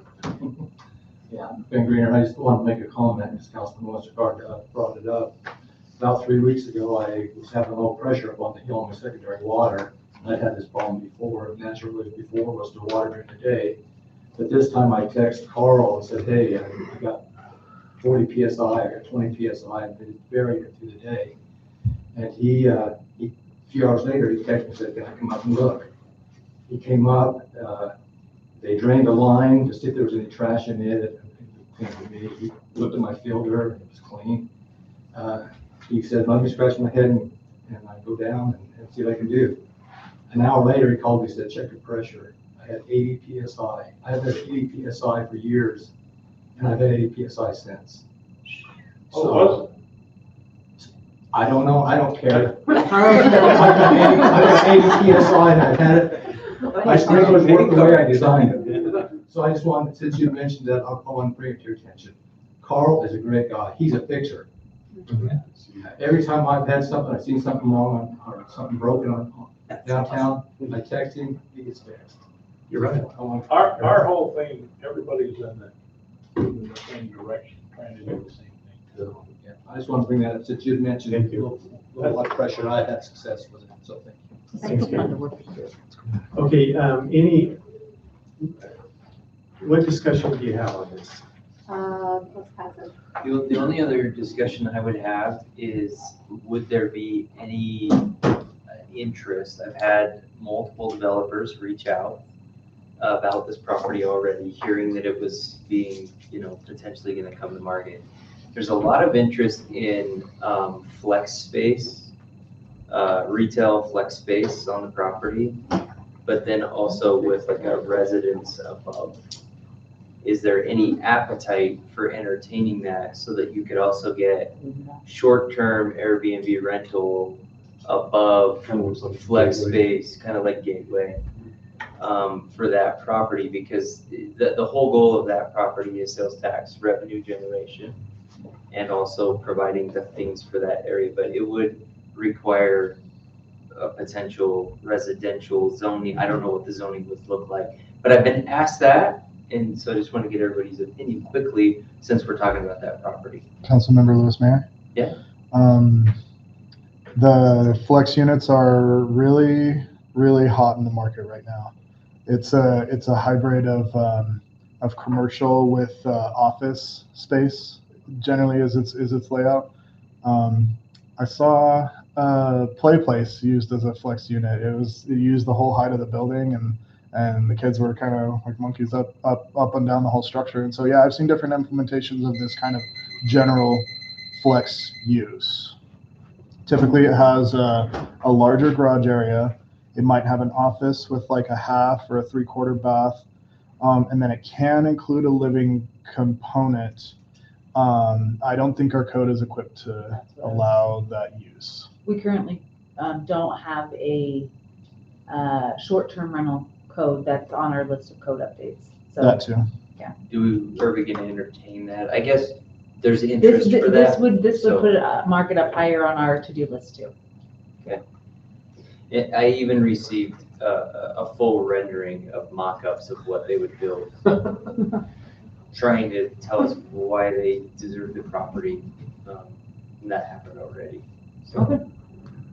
Yeah, to be clear, those flex ones, that Gateway style, I look at much differently than I do apartment complexes and things like that. I think it's worked out. Once Salt Lake City got under control, Gateway's a pretty good example of. We could have that. Generally speaking, is there an interest in that, or is it because if there's a no, like don't even think about it. Obviously, it would have to go for a planning commission. There's a whole process, but I'd really like to hear what the public has to say about it. I don't see how it would impact anybody. You're impacting the commercial already, so I don't know that individuals would be impacted. You know, they even suggested West MPI, you know what I mean? They're down there on the freeway there. They even suggested building the pickleball courts that our city's been asking for into the complex as part of the project. I'm interested in looking more at it. I think it's worth looking into. I do too. I mean, especially if we know someone's willing to or interested in doing that type of development. But they'd have a business in the bottom? Yes, around like all of it. And then just living quarters on top. Living quarters on top, short-term Airbnb rental style for if there's, a short-term 2-week vendor that's going out to the data centers approved, or, it'd be a lot of transient right off the freeway right there. Mm-hmm. There's a lot of people that come in for baseball tournaments on the weekend that the hotels are full and they go to Brigham City. Instead, they would stay here, stay in that Airbnb and pay us a transient tax, which we get extra additional revenue from. So that's just the idea, the concept. Fair time would be a big draw. Fair time. Oh, yeah. Make sure you can get your herd, Greg, get up here. Yeah. Well, with something like that, with like the Just fair to or clarify something, something, it's easier you for a go into family to short-term do rentals. It's easier for a family to accommodate an Airbnb than it is a couple of hotel rooms and hoping your kid doesn't run out the door. We just want to make sure the state really regulates the whole short-term rental stuff, and we want to make sure that we're playing by those codes. I don't have all the information with me on that to dive into that further, and I can get that for you. But the state currently, last I checked, it kind of, plays pretty tough for us to regulate against doing short-term rentals or, specific to the Airbnb stuff. So we do want to make sure that we're aware of that as we're moving forward. So does this zone MDB to CH commercial? The CH probably doesn't support this idea. Would we want to table this and have you look into a little bit different Actually- rezone. Actually- Definitely wouldn't find it in MDB. You wouldn't find it MDB, it'd be No way. more, it would be more, if you don't mind, I would recommend continuing the rezone. Mhm. And then we were just discussing, updates to the table that we could make to include some of the things that you're Okay. wanting. So that would probably be the easiest course forward. We would invite a directive from the commission Yes. to do that. Would you like it? Yeah, Would you like us to look to at make that? updates and look at the table so that we could. If that's what people. With the location of the property, it's an economic development initiative that we're doing all of this Mhm. for, and that is to generate, one of our biggest issues is revenue in our city. And so we're trying to take and meet demand with revenue generation. And I think that's what makes sense on that property and the area in general. So what's below the rentals? Flex space. Flex space meaning retail space for people. That to sell garage space, shops, Mayor, houses. Okay. truly flexible space. Okay, because, we would like to see plumbers, car dealers and all these people come in and really have a lot of sales revenue. That would be great if we could get another And dealer so, in there. so it'd be nice if that could generate the sales revenue and then also that on top of it, and that'd be wonderful. Mayor, I've taken these types all the way through the process. And What's so that? I've taken these flex units all the way through the plot process, and so we just need our code equipped to allow them. May I address the council? Yeah. So in the code, there'll be two ways we can do this. If we approve it in the table, or we update the table and bring it towards you, then it would be allowed in all commercial uses, not just this one. So that we could do a permitted or conditional use. So depending on what you guys would prefer, we would love any guidance on that you would want. But we can bring a draft forward. Yeah, and tell you the just- pros and cons. Just gets it out into the open. So are you saying that we adopt Yes. this rezone right now, and then we can add on to it or make changes, right? To the The zone itself. To the zone The zone itself. itself, and that will not hinder anything that that may or may not come. No. And this is the zone, what you're changing the zone to right now is what would fit most appropriately into the code. Okay, I'm good with that. Thank you. I'll make a motion to accept. Okay, we have a motion I'll second it. to adopt ordinance number 2607 by Councilman Jex and a second by Councilwoman Bogut. Councilmember Lewis. Yes. Councilmember Jex. Yes. Councilmember Polka. Yes. Councilmember Westergaard. Yes. Approved unanimously. My biggest fear is I'm going to say Councilman Bogut. It's okay, just say, I know, the but person on the end. I'm good. So if you see me struggling here, that's what that struggle is, okay? Just don't say Councilwoman. Okay. I said, don't say Councilwoman. All right, city leadership report. Just quickly, because we're going short on time. Had department head meeting last Thursday, it went very well. We brought those policies to you. We had a good open discussion. There are more changes that people wanted to see, but I was on kind of a short deadline here to get those ones taken care of by July 1st. So you'll see those again, but that went very well. We talked about the org chart and communicating better. I feel like I've lost control a little, and departments are just doing whatever, and I find out about it from Brigham City or whoever, so we had some discussions on communicating with me and just letting me know what's going on, so I don't look dumb when people ask me questions that I don't know what's going on in the city, so. And then I did turn in one last grant that we had out there that needed to be finished. I turned that in yesterday, and it would come with, we only got the 90% so far, so it would be the other 10% they owe us, which would be another 110 grand. Coming our way for Carl's equalization basin projects and the ASR, so. Any headway on the fire money replacement for Melwood?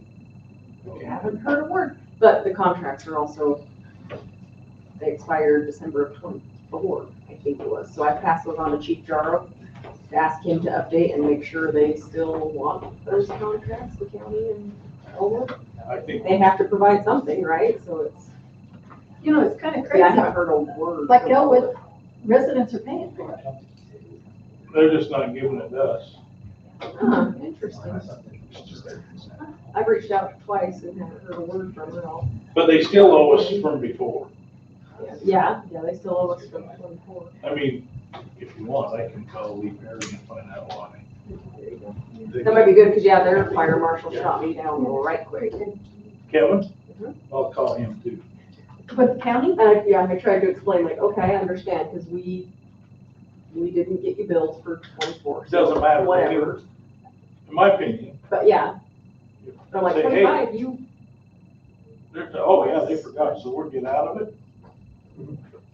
Yeah, any bugs you'd like to put in people's ears would be great. I haven't even Okay, I'll been make ghosted by Elwood. I haven't heard a word. And I can't bill them until I know how many building permits they've had, to know how many houses to bill for. So the county. the county, I got that information, so I could send them the bills, and they responded, nah. And none of them paid last year, or 24. And 25 now. I'm glad you're on our team today. Yeah. You take care of that. Yeah, but that's, I didn't know what leg we have to stand on, where the agreements were not active anymore. So Go for it, go. anyway. I responded back to Kevin at the county and explained to him, and I haven't heard a word back from him either. I was hoping I would just see a check, but as far as I know, unless they got it, and because they should know which GL account it goes in, I'll have to check. Maybe they sent it. We can go back and see, get the fire we went on and do Bill a for $5,000 bill for every fire. Yeah. If we don't have a contract. I think the We have that contract says that, yeah, that, Yeah, yeah, if it's That's not something employees, I you do. get billed, I can't remember. Anyway. Like fire districts going to over to Edward on fall patient that have to go and transport the load. Okay, let's look at our calendar really quick. Why tomorrow starts? MPI West meeting tomorrow at 7. Mugs and Bananas Oh, that's right. is this weekend, Saturday. Come out and have some fun, please. It's awesome. Good stuff. You're even playing, aren't you? Who? Your group? You're not. they're the next Oh, yeah. week or something. Oh, you're, when are you guys playing? You're gonna be so sick of me, because, I'm playing Saturday with them, and then I'm playing with the Cat Brothers out there at your Okay. heydays. And so we get to see the drummer So boy. you guys really get to throw Yeah. stuff at me. Yeah. He can drum. I don't know.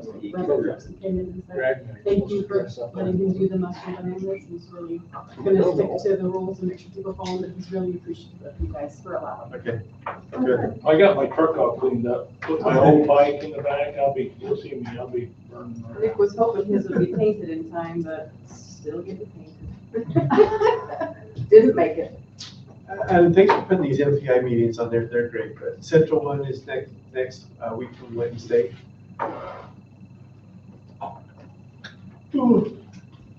America's 250th celebration, including the community dinner at Schuett Park. You bring some canned food for the food pantry. There will also be summer concerts from 6 to 8, Opie's alumni band, and community dinner. Are you? Can I get a copy of that? Huh? That and a copy of that? Take a picture of it with your phone, that's what I did. Okay, I'll do that. So that, the Schumann Park thing got canceled, unfortunately. The band, it was an 80s revival band that's Gen X, and they got in a traffic accident last weekend, and they're not gonna be able to finish. So that's why they're all upset at you. Yeah. So they got someone else. Well, who's the band coming? Kaya, I didn't hear who Kaya was She able got to get something. together. Okay, July 11th, summer concert from 6 to 8, Dell Major and Company. By the way, the concert last week I went over to, and it was so enjoyable. There weren't very many people there, but it was shady, it was good weather, it was fun to listen to that band and visit with the members of the community. I'd encourage you, if you got time, come over for an hour or so, just sit down and enjoy the evening. It's awesome. And then July 24th and 25th is Tremont City Heydays. So that band will be the Cap Brothers Band. They've been a staple in northern Utah for over 40 plus years, and they're getting ready to step out of this. Robbie Cap, the head brother's turning 78 this year, and his brother's a year and a half behind him. That's the July 11th one? That'll be the July 25th one, the Heydays. Okay, cool. I think we'll have the Eagles. They're getting ready to. See, I would love to have Eagles. What budget line do we take that out? Yeah. Okay, I'm not calling it. we do not have a closed session tonight. I'm sure you're really Oh, okay. So I would entertain the motion to adjourn if we have one. Okay, we have a motion by Councilman Jex I'll second. and a second by Councilman Lewis. He was hesitant. Okay, all those in favor say yes. Yes. Opposed, say no. Not gonna make it. Not gonna make it. All right, so go ahead and.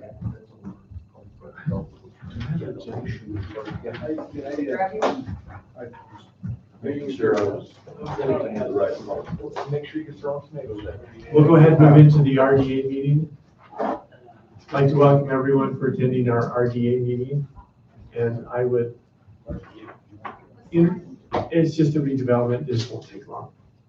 I welcome a motion to accept the agenda. I'll make it. Okay. I'll second it. Motion by Councilman Jex and a second by Councilwoman Bogut. Those in favor say yes. Yes. Opposed? Okay. Approval of the minutes, May 5th, 2026. Make a motion, we approve the minutes of May 2026. Second.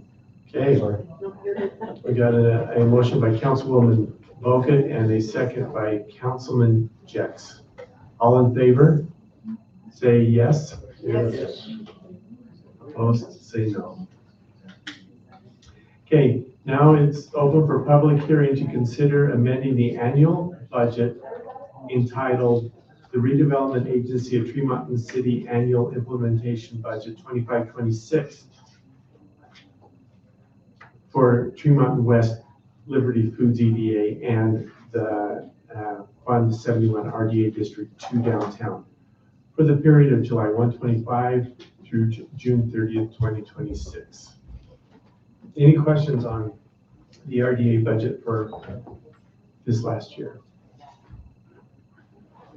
Okay, I'd entertain a oh, no, we're on public hearing. Not seeing any, we'll close the public hearing. And we'll open up the next one to consider the adopting the annual budget entitled the Redevelopment Agency for Tremont City Annual Implementation Budget 26-27 for Tremont West Liberty Foods EDA 172 and Fund 71 RDA District Number 2 downtown for the period commencing July 1, 26 and ending June 30th, 27. Any public comment? Okay. Public comment. With that in mind, we will close the public comment and we will go on to new business. Discussion and consideration of approving resolution number RDA 2604, amending the annual budget entitled the Redevelopment Agency of Tremont City Annual Implementation Budget 25-26 for the period of July 1st, 2025 and ending June 30th, 2026. Any questions on the current budget? We did have some transfers. Yep, it was just the one for 25,000 to bring it from general fund to the RDA fund, the downtown one, for the signage. Wayfinding signage? Yes, that's the wayfinding signage. And then we did cut checks for 400,000 today, a couple weeks ago. I didn't So- get mine. Oh, I didn't get mine either. Are there gonna be any additional funds available for the affordable housing / No, I asked you guys at a meeting and I think the consensus was not to do that again this year. we're gonna hold on to it with some possibilities of using it for some other incentives programs. How much of it is there available in that for those classifications? And what are the classifications? Because that plays into what I just got done talking about. Could we do? I think it needs to be affordable. Correct. I don't know. There's I'm just I would say no. because What are moneymaker. that's the question, what are the options that Most that of- can go into, and if there's a double win? Well, it had to be a nonprofit organization, is what our Okay. grant said, Okay, to get the money. So that was also a grant we wrote, so we could write it. Some of that even the state made sure they were owned, or owned, right, it was, they had to live there. Property, you got owners, deed. so what are the terms on like, how much more RDA money is gonna be coming in? When does that one end? That's a great question. I do not know that at this time. Okay. Do we have any feedback on the canal property? The letter was just mailed recently, so. Okay, so you'll find that out for us. Yes. Either email it to us or we'll talk about it in the next meeting. But it'd be nice to know how much is in that project and then maybe some more guidelines on what the regulations are on using the money. I think the fund balance is about 1.1 since we just sent out that one, but I don't know what's left for incoming. So Is that, do we need to approve the amended this year's budget and then put this under the discussion for the going forward? So I just put $1 million in that one, not knowing, right, when it was going to happen, kind of a thing, just to have it in there so that if we had it, we didn't have to come back for an amendment. That's up to you if you want to adopt it, if you're okay with that. Whatever ends the meeting soon. That's why it's just in the, if it's just in the, it's just in the budget, it's there, but we can come back if you don't have it as well. So there was 800,000 in the previous year, and this, and you put $1 million in this year. In this year, yeah. Sound right? Okay, Downtown. I'll entertain a You motion. need to know. I'll make a motion that we approve resolution RDA 2604. Okay, I have a motion. Second. Okay, a motion by Councilman Westergaard and a second by Councilman Jacks. Councilmember Lewis, Yes. Councilmember Jay, Yes. Councilmember Boca. Yes. Councilmember Westergaard. Yes. Approved. Okay. Now the discussion and consideration of approving the resolution number RDA 2605 for the RDA of the 2627 for the Tremont and West Liberty Foods and RDA District Number 2 downtown for July 1, 26 through June 30th, 27. Any questions or discussion on the RDA budget for the coming year?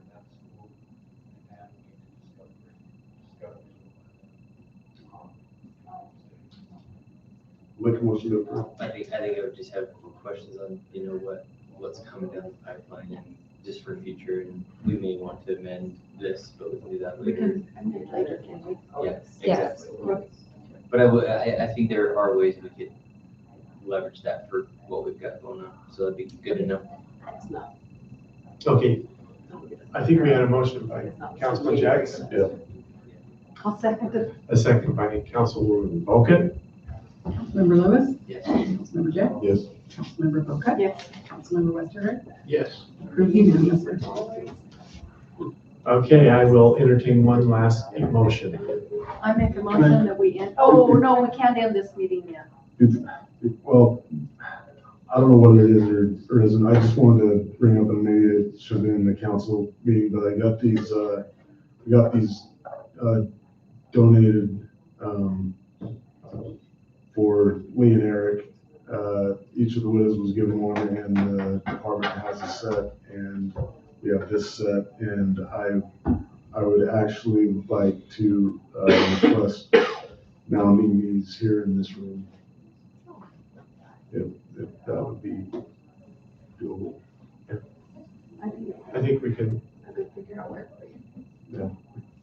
Maybe under the clock or. above the switches or- Yeah, I think, I mean, at least, Shelf thingy that we've got other things on it. yeah, I think at least in the interim, I mean, where it's still fresh and everything, I think it's a good reminder. During the meetings and during all that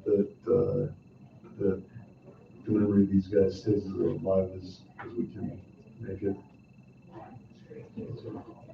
Okay, do I have a second? Okay, second by Councilman Westergaard. All in favor, say yes. Yes. Yes. I was gonna say his arms getting. We're done. Thanks for the long evening. We knew it would be like this. Hey, this is 10 o'clock. That was a long agenda, dude. Oh, yeah. It won't be like that. Yeah.